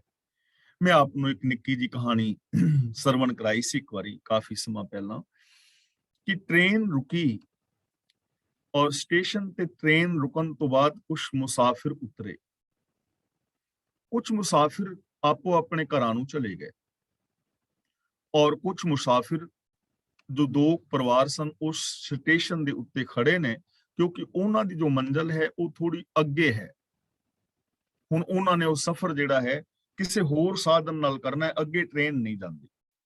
ਰਾਤ ਪੈ ਗਈ ਹੈ, ਰਾਤ ਰੁਕਣਾ ਹੈ, ਸਵੇਰੇ ਆਪਣੀ ਮੰਜ਼ਿਲ ਵੱਲ ਵਧਣਾ ਹੈ, ਪਰ ਇੱਥੇ ਉਹਨਾਂ ਦੀ ਕੋਈ ਜਾਣ ਪਹਿਚਾਣ ਨਹੀਂ। ਇਹਨਾਂ ਨੇ ਕਿਸੇ ਤੋਂ ਪੁੱਛਿਆ ਵੀ ਇੱਥੇ ਰਿਹਾਇਸ਼ ਕਿਤੇ ਮਿਲ ਸਕਦੀ ਹੈ, ਕੋਈ ਹੋਟਲ ਜਾਂ ਕੋਈ ਕੁਛ ਵੀ ਜਗ੍ਹਾ ਕਿਤੇ ਰਹਿਣ ਵਾਸਤੇ। ਕਿਸੇ ਬੰਦੇ ਨੇ ਦੱਸਿਆ ਕਿ ਸਾਹਮਣੇ ਜਾਓਗੇ ਨਾ ਤੇ ਅੱਗੇ ਖੱਬੇ ਪਾਸੇ ਮੁੜੋਗੇ, ਬਹੁਤ ਵੱਡੀ ਧਰਮਸ਼ਾਲਾ ਹੈ ਔਰ ਉੱਥੋਂ ਦਾ ਪ੍ਰਬੰਧ ਬਹੁਤ ਵਧੀਆ ਹੈ, ਤੁਹਾਨੂੰ ਉੱਥੇ ਰਿਹਾਇਸ਼ ਮਿਲ ਜਾਏਗੀ, ਆਪ ਧਰਮਸ਼ਾਲਾ ਵਿੱਚ ਚਲੇ ਜਾਓ। ਇਹ ਲੋਕ ਧਰਮਸ਼ਾਲਾ ਵਿੱਚ ਚਲੇ ਗਏ, ਉੱਥੇ ਮੈਨੇਜਰ ਨੂੰ ਜਾ ਕੇ ਮਿਲੇ, ਉਹਨੇ ਇਹਨਾਂ ਨੂੰ ਜੀ ਆਇਆਂ ਆਖਿਆ ਔਰ ਦੋਵਾਂ ਨੂੰ 2 ਕਮਰੇ ਦੇ ਦਿੱਤੇ। 2 ਕਮਰਿਆਂ ਦੀ ਚਾਬੀ ਕੀ ਹੈ, ਤੁਸੀਂ ਕਮਰਾ ਹੈ। ਆਪੋ ਆਪਣੇ ਕਮਰੇ ਦੇ ਵਿੱਚ ਪ੍ਰਵੇਸ਼ ਕਰ ਗਏ। ਹੁਣ ਜੋ ਪਹਿਲਾ ਇੱਕ ਪਰਿਵਾਰ ਸੀ ਨਾ, ਉਹਨੇ ਪਹਿਲਾਂ ਤਾਂ ਧੰਨਵਾਦ ਕੀਤਾ ਰੱਬ ਦਾ ਕਿ ਹੇ ਰੱਬਾ ਸ਼ੁਕਰ ਹੈ ਤੇਰਾ ਕਿ ਸਾਨੂੰ ਆ ਰਹਿਣ ਵਾਸਤੇ ਜਗ੍ਹਾ ਮਿਲ ਗਈ, ਕਿੰਨਾ ਚੰਗਾ ਪ੍ਰਬੰਧ ਹੈ ਇੱਥੇ, ਇਹਨਾਂ ਨੇ ਪਹਿਲਾਂ ਕਮਰੇ ਨੂੰ ਸਾਫ਼ ਕੀਤਾ, ਕਮਰੇ ਨੂੰ ਸਾਫ਼ ਕਰਕੇ ਫਿਰ ਜੋ ਪ੍ਰਸ਼ਾਦਾ ਪਾਣੀ ਸੀ ਛਕਿਆ ਤੇ ਜੋ ਵੇਸਟੇਜ ਸੀ ਉਹਨੂੰ ਬਿਨ ਵਗੈਰਾ ਵਿੱਚ ਪਾਇਆ। ਦੂਜਾ ਪਰਿਵਾਰ, ਉਹਨਾਂ ਚੋਂ ਇੱਕ ਜੀ ਨੇ ਕਿਹਾ ਥੋੜੀ ਸਫਾਈ ਕਰ ਲਈਏ, ਦੂਜਾ ਕਹਿਣ ਲੱਗਾ ਤੂੰ ਖਰੀਦਣੀ ਹੈ, ਰਾਤ ਤਾਂ ਕੱਟਣੀ ਹੈ, ਸਫਾਈ ਦਾ ਪਿਓ ਬਣਿਆ, ਸਫਾਈ। ਰਾਤ ਨੂੰ ਸੌਂ ਗਏ, ਪ੍ਰਸ਼ਾਦਾ ਪਾਣੀ ਛਕਿਆ, ਜੋ ਅਖਬਾਰ ਸੀ ਜਾਂ ਅਚਾਰ ਸੀ, ਜੋ ਬਾਕੀ ਦਾ ਸਮਾਨ ਸੀ ਉੱਥੇ ਸੁੱਟਿਆ। ਸਵੇਰੇ ਹੋਈ, ਕਮਰਾ ਬੰਦ ਕੀਤਾ ਔਰ ਚਾਬੀ ਦੇ ਕੇ ਚਲੇ ਗਏ। ਲੇਕਿਨ ਜੋ ਪਹਿਲਾ ਪਰਿਵਾਰ ਸੀ, ਸਵੇਰੇ ਉੱਠੇ, ਇਸ਼ਨਾਨ ਪਾਨ ਕੀਤਾ, ਪ੍ਰਭੂ ਦਾ ਸ਼ੁਕਰਾਨਾ ਕੀਤਾ, ਕਮਰਾ ਸਾਫ਼ ਕੀਤਾ ਔਰ ਇੱਕ ਬੜੀ ਸੋਹਣੀ ਜੀ ਸੀਨਰੀ ਕੱਢ ਕੇ ਨਵੇਂ ਸਾਲ ਦਾ ਕੈਲੰਡਰ ਇਸ ਕਮਰੇ ਦੇ ਅੰਦਰ ਲਾ ਗਏ ਤੇ ਨਾਲ ਇੱਕ ਧੂਪ ਦਿਖਾ ਗਏ ਔਰ ਧੰਨਵਾਦ ਕਰਕੇ ਚਲੇ ਗਏ। ਬਾਅਦ ਵਿੱਚ ਮੈਨੇਜਰ ਆਇਆ, ਆਣ ਕੇ ਪਹਿਲਾ ਕਮਰਾ ਖੋਲਿਆ, ਵੇਖਿਆ ਰਜਾਈਆਂ ਬਿਸਤਰੇ ਖਿਲਰੇ ਪਏ ਨੇ ਤੇ ਸਗੋਂ ਉੱਥੇ ਗੰਦਗੀ ਪਈ, ਇੱਕ ਪਾਸੇ ਅਖਬਾਰ ਪਏ ਨੇ, ਕੇਲਿਆਂ ਦੀਆਂ ਛਿਲੜਾਂ ਪਈਆਂ ਨੇ, ਸੰਤਰਿਆਂ ਦੀਆਂ ਛਿਲੜਾਂ ਪਈਆਂ ਨੇ, ਸਬਜ਼ੀ ਪਈ ਹੈ। ਔਰ ਇਸਨੇ, ਮੈਨੇਜਰ ਨੇ ਕਿਹਾ, ਇਹਨਾਂ ਲੋਕਾਂ ਨੂੰ ਕੋਸਿਆ ਕਿ ਕੈਸੇ ਨਲਾਇਕ ਇਨਸਾਨ ਨੇ, ਇਹੋ ਜਿਹੇ ਰੱਬਾ ਮੁਸਾਫਿਰ ਮੁੜ ਕੇ ਇਸ ਧਰਮਸ਼ਾਲਾ ਵਿੱਚ ਨਾ ਆਉਣ ਜੋ ਇਹ ਧਰਮਸ਼ਾਲਾ ਨੂੰ ਗੰਦੀ ਕਰਕੇ ਗਏ। ਇਸੇ ਗੁੱਸੇ ਦੇ ਨਾਲ ਦੂਜੇ ਕਮਰੇ ਵਿੱਚ ਵੜਿਆ, ਕਮਰਾ ਖੋਲਿਆ ਸੀ, ਅੰਦਰੋਂ ਸੁਗੰਧ ਆ ਰਹੀ ਸੀ, ਕਮਰਾ ਸਾਫ਼ ਸੀ, ਜਾਲੇ ਉਤਰੇ ਹੋਏ ਸਨ ਤੇ ਸਾਹਮਣੇ ਨਵੇਂ ਸਾਲ ਦਾ ਇੱਕ ਸੋਹਣਾ ਜਿਹਾ ਸੀਨਰੀ ਵਾਲਾ ਕੈਲੰਡਰ ਟੰਗਿਆ ਸੀ।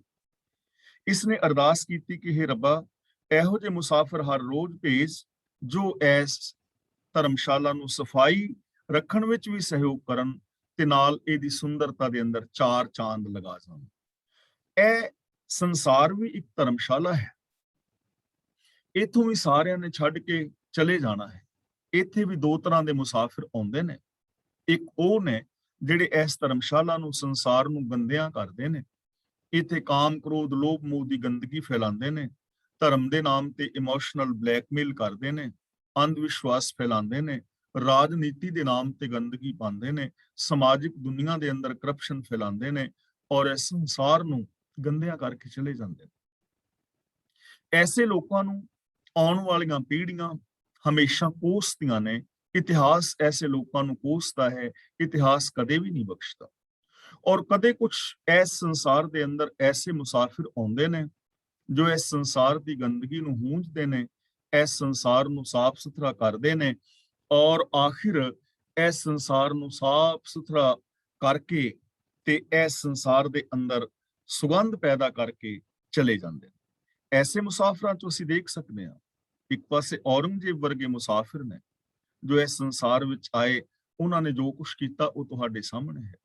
ਦੂਜੇ ਪਾਸੇ ਸਾਹਿਬ ਸ੍ਰੀ ਗੁਰੂ ਤੇਗ ਬਹਾਦਰ ਜੀ ਮਹਾਰਾਜ ਨੇ ਜੋ ਇਸ ਸੰਸਾਰ ਦੇ ਅੰਦਰ ਆਏ ਨੇ, ਜਿਨ੍ਹਾਂ ਨੇ ਪਾਪਾਂ ਔਰ ਅਪਰਾਧਾਂ ਨੂੰ ਖਤਮ ਕੀਤਾ ਹੈ, ਹਿਊਮਨ ਰਾਈਟਸ ਦੀ ਗੱਲ ਕੀਤੀ ਹੈ ਔਰ ਆਪਣੀ ਸ਼ਹੀਦੀ ਦੀ ਤਸਵੀਰ ਸਦਾ ਵਾਸਤੇ ਇਸ ਸੰਸਾਰ ਦੇ ਅੰਦਰ ਟੰਗ ਕੇ ਚਲੇ ਗਏ ਨੇ।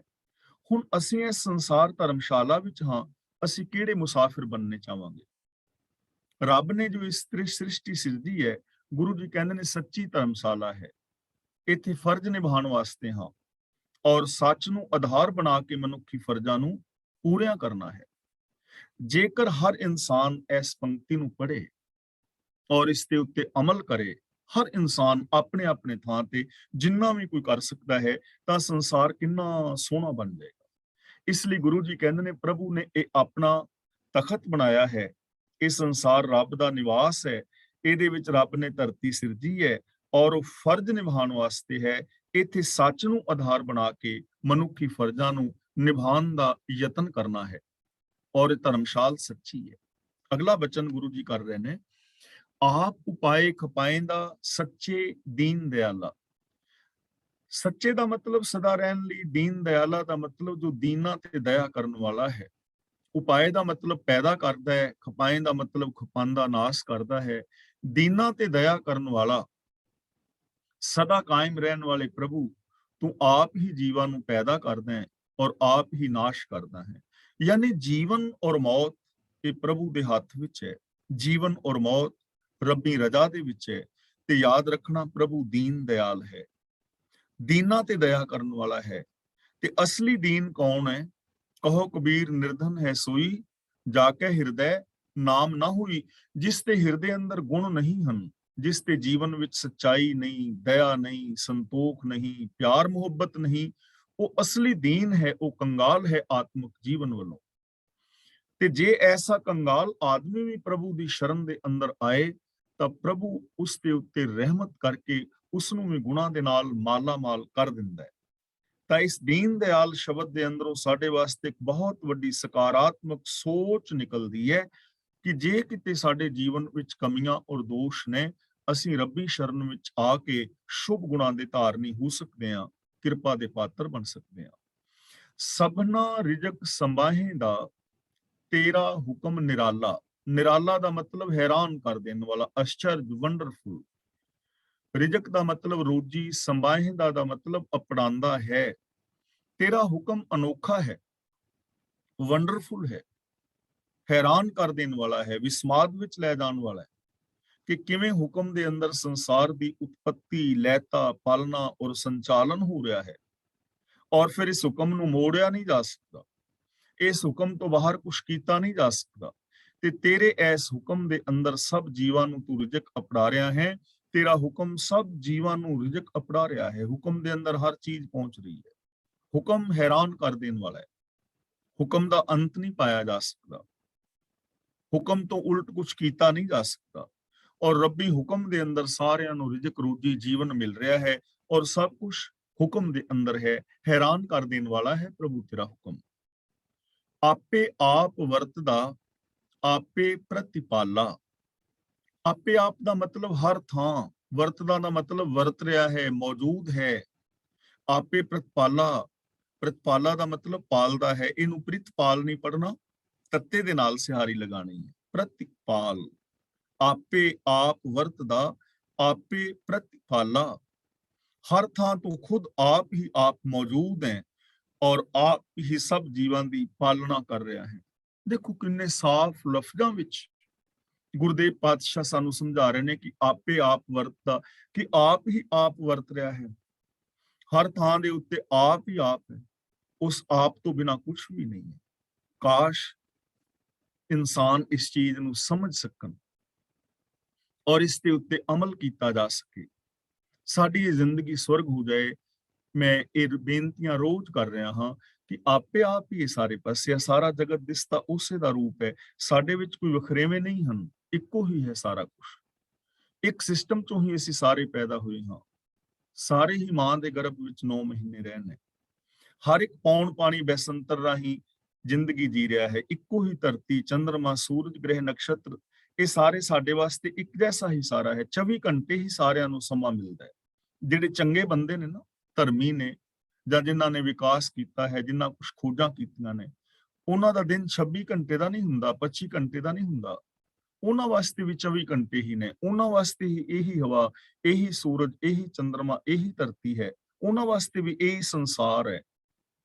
ਲੇਕਿਨ ਉਹ ਚੰਗੇ ਨੇ। ਇਹਦਾ ਮਤਲਬ ਸਾਰੇ ਕੁਝ ਇੱਕ ਹੀ ਨੇ ਨਾ, ਅਸੀਂ ਵੱਖਰੇ ਨਹੀਂ ਹਾਂ, ਇੱਕੋ ਹੀ ਹੈ ਸਾਰਾ ਕੁਝ। ਪਰ ਸਾਡੀ ਸੋਚ ਦੇ ਅੰਦਰ ਵਖਰੇਵੇਂ ਨੇ। ਜ਼ਰੂਰਤ ਆਪਣੀ ਈਗੋ ਨੂੰ ਖਤਮ ਕਰਨ ਦੀ ਹੈ। ਜ਼ਰੂਰਤ ਆਪਣੀ ਸੋਚ ਅੰਦਰ ਵਿਸ਼ਾਲਤਾ ਲਿਆਉਣ ਦੀ ਹੈ।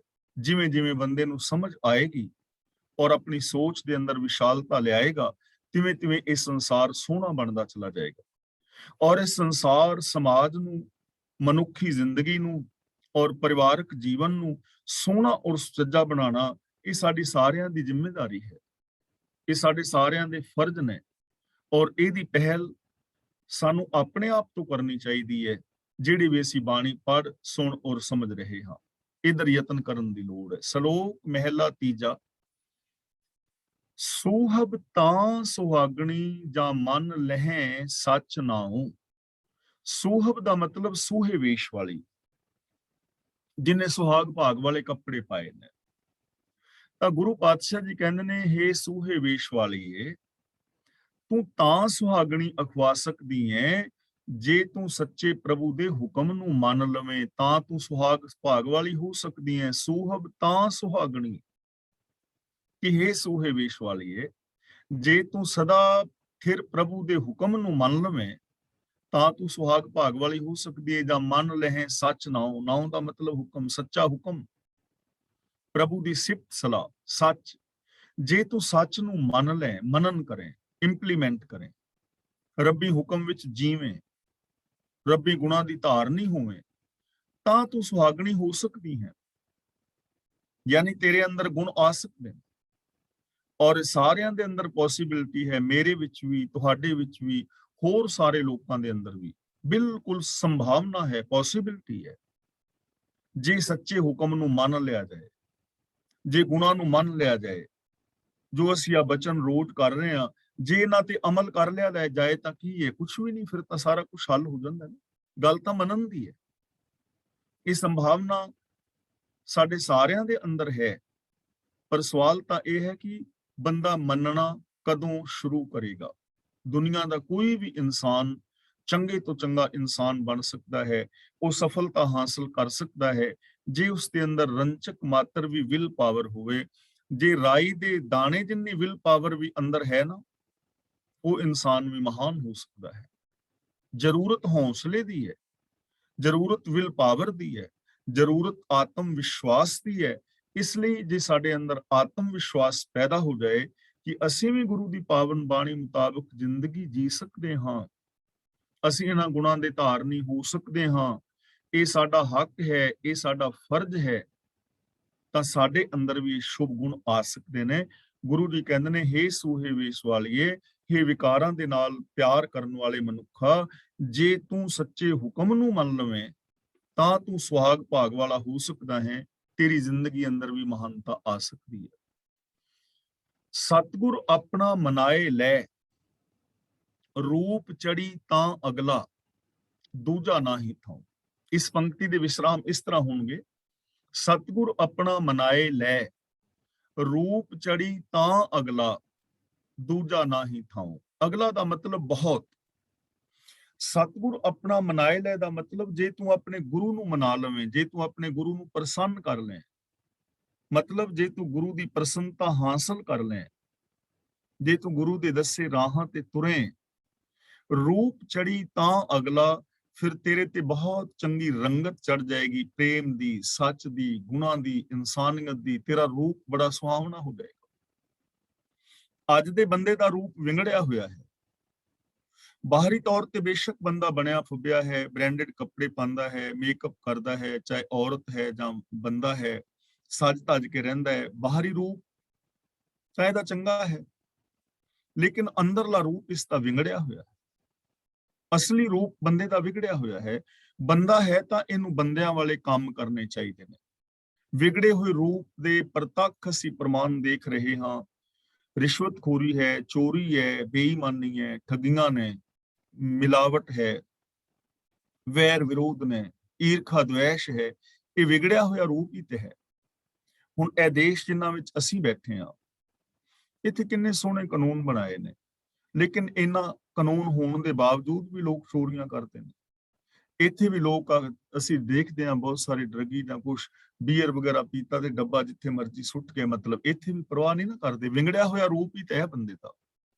ਕਿੰਨੇ ਸਾਰੇ ਐਸੇ ਲੋਕ ਨੇ ਜੋ ਇੱਥੋਂ ਦੇ ਦੇਸ਼ਾਂ ਦੀਆਂ ਜੋ ਸਹੂਲਤਾਂ ਨੇ ਉਹਨਾਂ ਦਾ ਨਾਜਾਇਜ਼ ਫਾਇਦਾ ਉਠਾਉਂਦੇ ਨੇ। ਦੇਖੋ, ਜਾਇਜ਼ ਫਾਇਦਾ ਲੈਣਾ ਹਰ ਇਨਸਾਨ ਦਾ ਹੱਕ ਹੈ।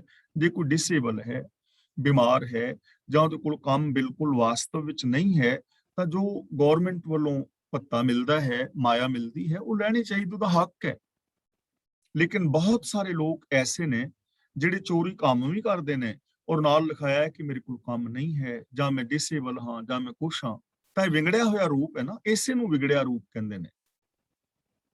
ਇਹਨਾਂ ਦੇਸ਼ਾਂ ਵਿੱਚ ਵੀ ਕਰਪਸ਼ਨ ਹੈ ਹੀ ਹੈ ਨਾ, ਜਿੰਨਾ ਕਰ ਸਕਦਾ ਕੋਈ ਉਹਨਾਂ ਕਰ ਜਾਂਦਾ। ਇਹ ਵਿਗੜੇ ਹੋਏ ਰੂਪ ਦੀਆਂ ਨਿਸ਼ਾਨੀਆਂ ਨੇ। ਧਰਮ ਦੇ ਨਾਮ ਦੇ ਉੱਤੇ ਕਿੰਨਾ ਅੰਧ ਵਿਸ਼ਵਾਸ ਹੈ ਨਾ, ਭੂਤਾਂ ਪ੍ਰੇਤਾਂ ਦੇ ਨਾਮ ਤੇ, ਜੋਤਿਸ਼ ਦੇ ਨਾਮ ਤੇ, ਜਿਹੜੀਆਂ ਚੀਜ਼ਾਂ ਹੈ ਹੀ ਨਹੀਂ ਉਹਨਾਂ ਦੇ ਨਾਮ ਤੇ ਲੋਕਾਂ ਨੂੰ ਲੁੱਟਣਾ, ਇਹ ਬੰਦੇ ਦਾ ਵਿਗੜਿਆ ਹੋਇਆ ਰੂਪ ਹੀ ਤੇ ਹੈ। ਧਰਮ ਨੂੰ ਦੁਕਾਨਦਾਰੀ ਬਣਾ ਦੇਣੀ ਬੰਦੇ ਦਾ ਰੂਪ ਹੀ ਤੇ ਹੈ, ਵਿਗੜਿਆ ਰੂਪ ਹੀ ਤੇ ਹੈ। ਬਾਹਰੋਂ ਧਾਰਮਿਕ ਪਹਿਨਾਵੇ ਪਹਿਨ ਕੇ ਤੇ ਧਰਮ ਵਾਲੇ ਕਰਮ ਨਾ ਕਰਨੇ, ਵਿਗੜਿਆ ਹੋਇਆ ਰੂਪ ਸਾਹਮਣੇ ਹੈ। ਰਾਜਨੀਤਿਕ ਲੋਕ ਨੇ ਤਾਂ ਉਹਨਾਂ ਦਾ ਵਿਗੜਿਆ ਹੋਇਆ ਰੂਪ ਸਾਡੇ ਸਾਹਮਣੇ ਹੈ। ਸੀਮਾਵਾਂ ਦੇ ਝਗੜੇ ਖਤਮ ਹੋਣੇ ਚਾਹੀਦੇ ਨੇ। ਇਹ ਸਾਰਾ ਸੰਸਾਰ ਇੱਕ ਦੇਸ਼ ਦੀ ਤਰ੍ਹਾਂ ਹੁਲਣਾ ਚਾਹੀਦਾ ਹੈ, ਲੇਕਿਨ ਐਸਾ ਨਹੀਂ ਨਾ, ਇਹ ਵਿਗੜਿਆ ਹੋਇਆ ਰੂਪ ਹੈ ਬੰਦੇ ਦਾ। ਤਾਂ ਗੁਰੂ ਜੀ ਕਹਿੰਦੇ ਨੇ, ਜੇ ਤੂੰ ਆਪਣੇ ਸਤਿਗੁਰ ਨੂੰ ਮਨਾ ਲਵੇਂ ਤਾਂ ਤੇਰਾ ਰੂਪ ਬੜਾ ਸੋਹਣਾ ਹੋ ਜਾਏਗਾ। ਜੇ ਅਸੀਂ ਪਰਿਵਾਰਕ ਜ਼ਿੰਦਗੀ ਵਿੱਚ ਵੇਖੀਏ, ਪਤੀ ਪਤਨੀ ਦੀ ਆਪਸ ਵਿੱਚ ਨਹੀਂ ਬਣ ਰਹੀ, ਤਾਂ ਇਹ ਬੰਦੇ ਦਾ ਵਿਗੜਿਆ ਹੋਇਆ ਰੂਪ ਹੀ ਤੇ ਹੈ ਨਾ। ਗੁਰੂ ਦੀ ਹਜ਼ੂਰੀ ਵਿੱਚ ਲਾਵਾਂ ਲਈਆਂ ਹੋਣ ਲੇਕਿਨ ਆਪਸ ਵਿੱਚ ਬਣੇ ਨਾ, ਬੱਚੇ ਮਾਪਿਆਂ ਦੀ ਪਰਵਾਹ ਨਾ ਕਰਨ, ਤਾਂ ਇਹ ਵਿਗੜਿਆ ਹੋਇਆ ਰੂਪ ਹੀ ਤੇ ਹੈ। ਭਰਾ ਭਰਾਵਾਂ ਨੂੰ ਕਤਲ ਕਰ ਰਿਹਾ, ਹੁਣ ਵਿਗੜਿਆ ਹੋਇਆ ਰੂਪ ਹੀ ਤੇ ਹੈ, ਸੋਹਣਾ ਰੂਪ ਥੋੜਾ। ਹੁਣ ਬਾਹਰੋਂ ਜਿੰਨਾ ਮਰਜ਼ੀ ਮੇਕਅਪ ਕਰੀ ਰੱਖੋ, ਬ੍ਰਾਂਡਡ ਕੱਪੜੇ ਪਾਈ ਜਾਓ, ਧਾਰਮਿਕ ਕੱਪੜੇ ਪਾ ਲਓ, ਆਪਣੇ ਆਪ ਨੂੰ ਸਜਾ ਸਵਾਰ ਲਓ, ਬੜੇ ਚੰਗੇ ਚੰਗੇ ਮਹਿਲ ਬਣਾ ਲਓ, ਉਹਨਾਂ ਦੇ ਚੰਗੇ ਚੰਗੇ ਡਿਜ਼ਾਈਨ ਬਣਾ ਲਓ, ਬੰਦੇ ਦਾ ਵਿਗੜਿਆ ਹੋਇਆ ਰੂਪ ਤੇ ਸਾਹਮਣੇ ਹੈ ਚਾਰ ਚੁਫੇਰੇ।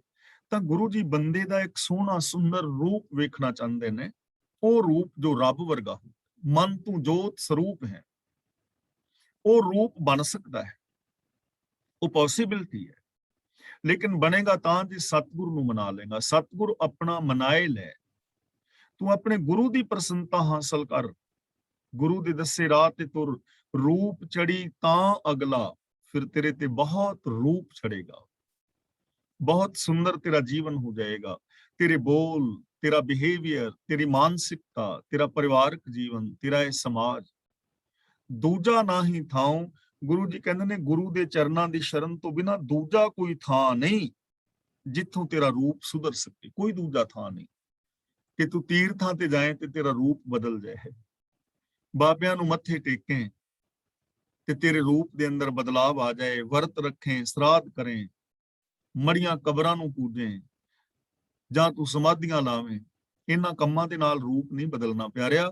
ਦੂਜਾ ਥਾਂ ਹੈ ਹੀ ਨਹੀਂ, ਇੱਕੋ ਹੀ ਥਾਂ ਹੈ ਗੁਰੂ ਗਿਆਨ ਮੁਤਾਬਕ ਜ਼ਿੰਦਗੀ ਜੀਣੀ, ਗਿਆਨ ਗੁਰੂ ਦੀ ਅਗਵਾਈ ਦੇ ਅੰਦਰ ਜ਼ਿੰਦਗੀ ਜੀਣੀ। ਐਸਾ ਸ਼ਿੰਗਾਰ ਬਣਾਏ ਤੂੰ, ਮੈਲਾ ਕਦੇ ਨਾ ਹੋਵਈ, ਅਹਨਿਸ ਲਾਗੇ ਪਾਓ। ਅਹਨਿਸ ਦਾ ਮਤਲਬ ਦਿਨ ਰਾਤ, ਇਹ ਦਾ ਮਤਲਬ ਦਿਨ, ਨਿਸ ਦਾ ਮਤਲਬ ਰਾਤ। ਹੁਣ ਅਸੀਂ ਸ਼ਿੰਗਾਰ ਬਣਾਉਂਦੇ ਹਾਂ ਨਾ ਆਪੋ ਆਪਣੇ ਹਿਸਾਬ ਨਾਲ, ਬੀਬੀਆਂ ਭੈਣਾਂ ਦੇ ਆਪਣੇ ਸ਼ਿੰਗਾਰ ਨੇ, ਬੰਦਿਆਂ ਦੇ ਆਪਣੇ ਸ਼ਿੰਗਾਰ ਨੇ, ਹਰ ਬੰਦਾ ਆਪਣੇ ਆਪ ਨੂੰ ਸ਼ਿੰਗਾਰਦਾ ਹੈ। ਗੁਰੂ ਪਾਤਸ਼ਾਹ ਜੀ ਕਹਿੰਦੇ ਨੇ ਵੀ ਇਹ ਤੇਰੇ ਸ਼ਿੰਗਾਰ ਤੇ ਰੋਜ਼ ਮੈਲੇ ਹੁੰਦੇ ਨੇ। ਮੇਕਅਪ ਜਿਹੜਾ ਹੈ ਹੁਣ ਕਰਾ ਕੇ ਆਏ ਹੋ ਤੇ ਸ਼ਾਮ ਤੱਕ ਪ੍ਰੋਬਲਮ ਕ੍ਰੀਏਟ ਹੋ ਜਾਂਦੀ ਹੈ ਨਾ, ਕਿੰਨੀ ਕੁ ਵਾਰੀ ਕਰਾਓਗੇ ਮੇਕਅਪ। ਬੰਦਾ ਹੈ ਸੱਜ ਸੰਵਰ ਕੇ ਨਿਕਲਦਾ ਹੈ, ਬਾਹਰ ਨਿਕਲਦਾ ਹੈ, ਕੱਪੜੇ ਮੈਲੇ ਹੋ ਜਾਂਦੇ ਨੇ। ਗੁਰੂ ਜੀ ਕਹਿੰਦੇ ਨੇ ਇਹੋ ਜਿਹਾ ਸ਼ਿੰਗਾਰ ਬਣਾ ਕਦੇ ਮੈਲਾ ਨਾ ਹੋਵੇ। ਜਿਹੜੇ ਤੂੰ ਹਾਰ ਸ਼ਿੰਗਾਰ ਲਾਈ ਫਿਰਦਾ ਤੇ ਮੈਲੇ ਹੋ ਗਏ ਨੇ, ਤੈਨੂੰ ਤੇਰੀ ਮੈਲ ਉਤਾਰ ਨਹੀਂ ਸਕੇ। ਵਰਤ, ਨਰਾਤੇ, ਸਰਾਧ, ਇਹ ਸਾਡਾ ਸ਼ਿੰਗਾਰ ਹੈ ਨਾ, ਅਸੀਂ ਸ਼ਿੰਗਾਰ ਕਰ ਰਹੇ ਹਾਂ ਕੰਮਾਂ ਦਾ। ਪਾਠ ਪੂਜਾ ਵਗੈਰਾ ਸਾਡੀ ਵਿਖਾਵੇ ਦੀਆਂ ਸਮਾਧੀਆਂ, ਵਿਖਾਵੇ ਦੇ ਸਾਡੇ ਤੀਰਥ ਸਥਾਨ, ਵਿਖਾਵੇ ਦੇ ਦਾਨ ਪੁੰਨ ਆਦਿ, ਇਹ ਬੰਦੇ ਨੇ ਸ਼ਿੰਗਾਰ ਬਣਾਏ ਨੇ ਨਾ ਕਰਮ ਕਾਂਡ। ਦੂਜੇ ਨੰਬਰ ਤੇ ਆਪਣੇ ਸੁਭਾਅ ਦਾ ਸ਼ਿੰਗਾਰ ਕੀਤਾ ਹੈ, ਕ੍ਰੋਧ ਦਾ, ਈਰਖਾ ਦਾ, ਦਵੇਸ਼ ਦਾ, ਵੈਰ ਵਿਰੋਧ ਦਾ। ਇਹਨਾਂ ਸ਼ਿੰਗਾਰਾਂ ਨੇ ਤੇ ਮੈਲਾ ਕੀਤਾ ਹੋਇਆ ਬੰਦੇ ਨੂੰ। ਤਾਂ ਗੁਰੂ ਜੀ ਕਹਿੰਦੇ ਨੇ ਐਸਾ ਸ਼ਿੰਗਾਰ ਬਣਾ ਜਿਹੜਾ ਕਦੇ ਮੈਲਾ ਨਾ ਹੋਵੇ। ਆਪਣੀ ਸੋਚ ਨੂੰ ਇੰਨੀ ਸਾਫ਼ ਕਰ। ਤੇ ਉਹ ਸ਼ਿੰਗਾਰ ਜਿਹੜਾ ਆਪਾਂ 6 ਗੱਲਾਂ ਰੋਜ਼ ਕਹਿੰਦੇ ਆ ਨਾ, ਉਹ ਇੱਕ ਬਹੁਤ ਵੱਡਾ ਸ਼ਿੰਗਾਰ ਹੈ ਕਿ ਆਪਣੀ ਜ਼ਬਾਨ ਨੂੰ ਸੱਚ ਔਰ ਮਿੱਠੇ ਪਿਆਰੇ ਬੋਲਾਂ ਨਾਲ ਸ਼ਿੰਗਾਰ, ਆਪਣੀਆਂ ਅੱਖਾਂ ਨੂੰ ਅੰਮ੍ਰਿਤਮਈ ਨਜ਼ਰ ਤੇਰੀ ਅੱਖਾਂ ਦੀ ਹੋਵੇ ਸ਼ਿੰਗਾਰ, ਆਪਣੇ ਕੰਨਾਂ ਨੂੰ ਸੱਚ ਸੁਣਨ ਦੇ ਨਾਲ ਸ਼ਿੰਗਾਰ, ਦਸਾਂ ਨਵਾਂ ਦੀ ਕਿਰਤ ਕਮਾਈ ਨਾਲ ਆਪਣੇ ਹੱਥਾਂ ਨੂੰ ਸ਼ਿੰਗਾਰ, ਸੱਚੇ ਰਾਹਾਂ ਤੇ ਤੁਰਨ ਨਾਲ ਆਪਣੇ ਪੈਰਾਂ ਨੂੰ ਸ਼ਿੰਗਾਰ, ਔਰ ਪੋਜ਼ਿਟਿਵਿਟੀ ਸਕਾਰਾਤਮਕ ਸੋਚ ਦੇ ਨਾਲ ਆਪਣੇ ਮਨ ਨੂੰ ਸ਼ਿੰਗਾਰ। ਫਿਰ ਇਹ ਕਦੇ ਮੈਲਾ ਨਹੀਂ ਹੋਏਗਾ, ਫਿਰ ਤੇਰੀ ਜ਼ਿੰਦਗੀ ਵਿੱਚ ਕਦੇ ਮੈਲ ਨਹੀਂ ਆਏਗੀ। ਅਹਨਿਸ ਲਾਗੇ ਭਾਓ, ਦਿਨ ਰਾਤ ਤੇਰਾ ਪਿਆਰ ਪ੍ਰਭੂ ਦੇ ਨਾਲ ਬਣਿਆ ਰਹੇ। ਪਿਆਰ ਦੇ ਨਾਲ ਆਪਣੇ ਆਪ ਨੂੰ ਰੰਗ, ਸੱਚ ਦੇ ਨਾਲ ਆਪਣੇ ਆਪ ਨੂੰ ਰੰਗ। ਇਹ ਸੱਚ ਔਰ ਪਿਆਰ ਐਸਾ ਰੰਗ ਹੈ, ਐਸਾ ਸ਼ਿੰਗਾਰ ਹੈ, ਜੇ ਇਹਦੇ ਨਾਲ ਤੂੰ ਆਪਣੇ ਆਪ ਨੂੰ ਰੰਗ ਲਵੇਂ ਤਾਂ ਇਹ ਸ਼ਿੰਗਾਰ ਕਦੇ ਤੇਰਾ ਮੈਲਾ ਨਹੀਂ ਹੋਵੇਗਾ ਔਰ ਤੈਨੂੰ ਵੀ ਕਦੇ ਮੈਲਾ ਨਹੀਂ ਹੋਣ ਦੇਵੇਗਾ। ਤੇਰੀ ਜ਼ਿੰਦਗੀ ਦੇ ਅੰਦਰ ਪਵਿੱਤਰਤਾ ਰਹੇਗੀ। ਨਾਨਕ ਸੁਹਾਗਣ ਕਾ ਕਿਆ ਚਿਹਨ ਹੈ, ਅੰਦਰ ਸੱਚ ਮੁਖ ਉਜਲਾ, ਖਸਮੇ ਮਾਹੇ ਸਮਾਏ। ਜੋ ਸੁਹਾਗਣ ਹੈ ਉਹਦਾ ਚਿਹਨ ਕੀ ਹੈ, ਉਹਦੀ ਨਿਸ਼ਾਨੀ ਕੀ ਹੈ। ਚਿਹਨ ਦਾ ਮਤਲਬ ਨਿਸ਼ਾਨੀ, ਲਕਸ਼ਣ। ਕਿ ਜੋ ਸੁਹਾਗਣ ਹੈ ਉਹਦੀ ਨਿਸ਼ਾਨੀ ਕੀ ਹੈ। ਜਿਵੇਂ ਆਮ ਜੋ ਦੁਨੀਆ ਦੀ ਮਿਸਾਲ ਲਈਏ ਤਾਂ ਸੁਹਾਗਣ ਔਰਤ ਦੀ ਨਿਸ਼ਾਨੀ ਇਹ ਹੈ ਕਿ ਉਹ ਆਚਰਨਹੀਨ ਨਹੀਂ ਹੈ, ਉਹ ਪਤੀਵਰਤਾ ਧਰਮ ਵਿੱਚ ਪੱਕੀ ਹੈ। ਤੇ ਦੁਹਾਗਣ ਦੀ ਨਿਸ਼ਾਨੀ ਇਹ ਹੈ ਕਿ ਉਹ ਪਤੀ ਤੋਂ ਇਲਾਵਾ ਕਿਤੇ ਹੋਰ ਵੀ ਸੰਬੰਧ ਬਣਾ ਕੇ ਰੱਖਦੀ ਹੈ, ਪਤੀ ਨੂੰ ਛੱਡ ਦਿੱਤਾ ਹੈ ਜਾਂ ਸੰਬੰਧ ਹੋਰ ਬਣਾਉਂਦੀ ਹੈ, ਉਹ ਦੁਹਾਗਨ ਦੀ ਨਿਸ਼ਾਨੀ ਹੈ। ਸੁਹਾਗਨ ਦੀ ਨਿਸ਼ਾਨੀ ਇਹ ਹੈ ਕਿ ਪਤੀਵਰਤਾ ਧਰਮ ਵਿੱਚ ਪੱਕੀ ਹੈ। ਇਸੇ ਤਰ੍ਹਾਂ ਬੰਦਾ ਵੀ, ਤਾਂ ਇੱਥੇ ਸੁਹਾਗਨ ਦਾ ਮਤਲਬ ਜੋ ਰੱਬ ਦੇ ਨਾਲ ਮਿਲਿਆ ਹੋਇਆ ਹੈ, ਜੋ ਅਸਲੀ ਧਰਮੀ ਪੁਰਸ਼ ਹੈ, ਜੋ ਅਸਲੀ ਰੱਬ ਦਾ ਪਿਆਰਾ ਹੈ, ਉਹਦੀ ਨਿਸ਼ਾਨੀ ਕੀ ਹੈ? ਜਿਹਨੇ ਰੱਬ ਨੂੰ ਪਾ ਲਿਆ, ਜਾਂ ਜਿਹਨੇ ਰੱਬ ਨੂੰ ਪਾਣਾ ਹੈ, ਜਾਂ ਜਿਹੜਾ ਵੱਡੇ ਭਾਗਾਂ ਵਾਲਾ ਹੈ, ਜਾਂ ਜਿਸ ਦੇ ਅੰਦਰ ਇਨਸਾਨੀਅਤ ਹੈ, ਜਾਂ ਜੋ ਆਤਮਿਕ ਜ਼ਿੰਦਗੀ ਜੀ ਰਿਹਾ ਹੈ। ਜਿਹੜੇ ਵੀ ਸ਼ਬਦ ਨਾਲ ਸਮਝ ਆ ਜਾਏ ਉਹ ਸ਼ਬਦਾਵਲੀ ਵਰਤ ਸਕਦੇ ਹੋ। ਭਾਗਾਂ ਵਾਲਾ, ਉੱਚਾ, ਮਹਾਨ, ਜਿਹਦਾ ਜੀਵਨ ਮੁਬਾਰਕ ਹੈ, ਉਹਦੀ ਨਿਸ਼ਾਨੀ ਕੀ ਹੈ? ਸੁਹਾਗਨ का क्या चिन्ह है, ਕੀ ਨਿਸ਼ਾਨੀ ਹੈ ਸੁਹਾਗ ਭਾਗ ਵਾਲੀ ਜੀਵ ਇਸਤਰੀ ਦੀ? ਗੁਰੂ ਜੀ ਕਹਿੰਦੇ ਨੇ ਅੰਦਰ ਸੱਚ, ਮੁਖ ਉਜਲਾ, ਖਸਮੇ ਮਾਹੇ ਸਮਾਏ। ਉਹਦੀ ਨਿਸ਼ਾਨੀ ਹੈ ਕਿ ਉਹਦੇ ਅੰਦਰ ਸੱਚ ਹੈ, ਉਹਦੀ ਮਾਨਸਿਕਤਾ ਸੱਚੀ ਹੈ, ਉਹਦੀ ਮੈਂਟੈਲਿਟੀ ਵਿੱਚ ਸੱਚ ਹੈ। ਮੁਖ ਉਜਲਾ, ਉਹਦਾ ਮੁਖ ਉਜਵਲ ਹੈ, ਯਾਨੀ ਜੋ ਉਹਦੇ ਬੋਲ ਨੇ ਉਹ ਵੀ ਸੱਚੇ ਨੇ। ਖਸਮੇ ਮਾਹੇ ਸਮਾਏ, ਕਿ ਉਹ ਪਤੀ ਦੇ ਵਿੱਚ ਸਮਾ ਕੇ ਪਤੀ ਦਾ ਰੂਪ ਹੀ ਹੋ ਜਾਂਦੀ ਹੈ। ਰੱਬ ਦੇ ਅੰਦਰ ਉਹਦੀ ਸੁਰਤ ਸਮਾ ਕੇ ਰੱਬ ਵਰਗਾ ਹੀ ਉਹ ਹੋ ਜਾਂਦਾ ਹੈ। ਇਹ ਸੁਹਾਗ ਭਾਗ ਵਾਲੀ ਜੀਵ ਇਸਤਰੀ ਦੇ ਲੱਛਣ ਨੇ। ਯਾਨੀ ਜਿਨ੍ਹਾਂ ਇਨਸਾਨਾਂ ਦਾ ਜੀਵਨ ਮੁਬਾਰਕ ਹੈ, ਜੋ ਮਹਾਨ ਨੇ, ਜੋ ਰੱਬ ਦੇ ਪਿਆਰੇ ਨੇ, ਜਾਂ ਰੱਬ ਦਾ ਪਿਆਰ ਪਾਣਾ ਚਾਹੁੰਦੇ ਨੇ, ਉਹਨਾਂ ਦੀ ਇਹ ਨਿਸ਼ਾਨੀ ਹੈ ਕਿ ਉਹਨਾਂ ਦੇ ਅੰਦਰ ਸੱਚ ਹੁੰਦਾ ਹੈ, ਉਹਨਾਂ ਦੀ ਸੋਚ ਸੱਚੀ ਹੈ, ਉਹਨਾਂ ਦਾ ਚਿਹਰਾ ਉਜਵਲ ਹੈ, ਉਹ ਕਿਤੇ ਵੀ ਜਾਣ ਮਾਨ ਸਤਿਕਾਰ ਵਾਲੇ ਹੁੰਦੇ ਹਨ, ਔਰ ਉਹਨਾਂ ਦੇ ਬੋਲ ਸੱਚੇ ਨੇ, ਔਰ ਉਹ ਹਮੇਸ਼ਾ ਰੱਬ ਦੇ ਅੰਦਰ ਹੀ ਸਮਾਏ ਰਹਿੰਦੇ ਨੇ। ਮਹਿਲਾ ਤੀਜਾ, ਲੋਕਾ ਵੇ ਹੋ ਸੁਹ ਵੀ ਸੂਹਾ ਵੇਸ਼ ਕਰੀ। ਲੋਕਾ, ਇਹਨੂੰ ਬਿੰਦੀ ਲਾ ਕੇ ਨਹੀਂ ਪੜਨਾ, ਲੋਕਾਂ ਨਹੀਂ, ਲੋਕਾ। ਲੋਕਾ ਵੇ ਹੋ ਸੁਹ ਵੀ ਸੂਹਾ ਵੇਸ਼ ਕਰੀ। हे ਲੋਕੋ, ਮੈਂ ਨਿਰੇ ਸੂਹੇ ਵੇਸ਼ ਵਾਲੀ ਹਾਂ, ਤੇ ਮੈਂ ਨਿਰਾ ਸੂਹਾ ਵੇਸ਼ ਕਰਦੀ ਹਾਂ, ਲਾਲ ਰੰਗ ਦੇ ਕੱਪੜੇ ਸਿਰਫ ਪਾਏ ਨੇ। ਮੀਨਸ ਕਿ ਮੈਂ ਬਾਹਰੀ ਪਹਿਨਾਵਾ ਪਹਿਨਿਆ ਹੋਇਆ ਹੈ, ਮੈਂ ਸਿਰਫ ਪਹਿਨਾਵਾ ਪਹਿਨਿਆ। ਤੇ ਪਹਿਨਾਵਾ ਕਿਹੜਾ ਪਹਿਨਿਆ? ਸੁਹਾਗਣ ਵਾਲਾ। ਜਿਵੇਂ ਸੁਹਾਗਣਾ ਵਿਆਹ ਵਾਲੀਆਂ ਕੁੜੀਆਂ ਸੂਟ ਪਾਉਂਦੀਆਂ ਨੇ, ਜਿਹੜੇ ਉਹਨਾਂ ਦਾ ਵੇਸ਼ ਭੂਸ਼ਾ ਹੈ, ਵੇਸ਼ ਭੂਸ਼ਾ ਸੁਹਾਗਣ ਵਾਲੀ ਪਾਈ ਹੈ। ਕੱਪੜੇ ਉਹ ਹੀ ਪਾਏ ਨੇ ਜੋ ਆਚਰਨ ਦੇ ਉੱਚੇ ਸੁੱਚੇ ਆਚਰਨ ਵਾਲੀ ਔਰਤ ਪਾਉਂਦੀ ਹੈ, ਕੱਪੜੇ ਉਹ ਪਾਏ ਨੇ, ਲੇਕਿਨ ਆਚਰਨਹੀਨ ਹਾਂ। ਤਾਂ ਗੁਰੂ ਜੀ ਕਹਿੰਦੇ ਨੇ ਲੋਕਾ ਵੇ ਹੋ ਸੂਹ ਵੀ, ਕਿ हे ਲੋਕੋ, ਮੈਂ ਕੇਵਲ ਸੂਹੇ ਵੇਸ਼ ਵਾਲੀ ਹਾਂ, ਨਿਰੇ ਕੱਪੜੇ ਹੀ ਪਾਉਂਦੀ ਹਾਂ। ਪਰ ਵੇਸ਼ੀ ਸਹੁ ਨਾ ਪਾਈਐ, ਕਰ ਕਰ ਵੇਸ਼ ਰਹੀ। ਪਰ ਨਿਰੇ ਵੇਸ਼ਾਂ ਨਾਲ ਰੱਬ ਨਹੀਂ ਮਿਲਦਾ, ਮੈਂ ਵੇਸ਼ ਕਰ ਕਰਕੇ ਥੱਕ ਗਈ ਹਾਂ। ਉਹ ਵੇਸ਼ ਕਿਹੜੇ ਨੇ? ਜਿੰਨੇ ਵੀ ਆ ਧਾਰਮਿਕ ਪਹਿਨਾਵੇ ਨੇ। ਕਿਸੇ ਨੇ ਜੋਗੇ ਪਾ ਲਏ, ਕਿਸੇ ਨੇ ਭਗਵੇਂ ਪਾ ਲਏ, ਕਿਸੇ ਨੇ ਚਿੱਟੇ ਪਾ ਲਏ, ਕਿਸੇ ਨੇ ਕਾਲੇ ਪਾ ਲਏ, ਪੀਲੇ ਪਾ ਲਏ, ਨੀਲੇ ਪਾ ਲਏ। ਕਿੰਨੇ ਸਾਰੇ ਵੇਸ਼ ਨੇ, ਕਿੰਨੇ ਸਾਰੇ ਧਾਰਮਿਕ ਚਿੰਨ੍ਹ ਨੇ, ਧਾਰਮਿਕ ਪਹਿਨਾਵੇ ਨੇ।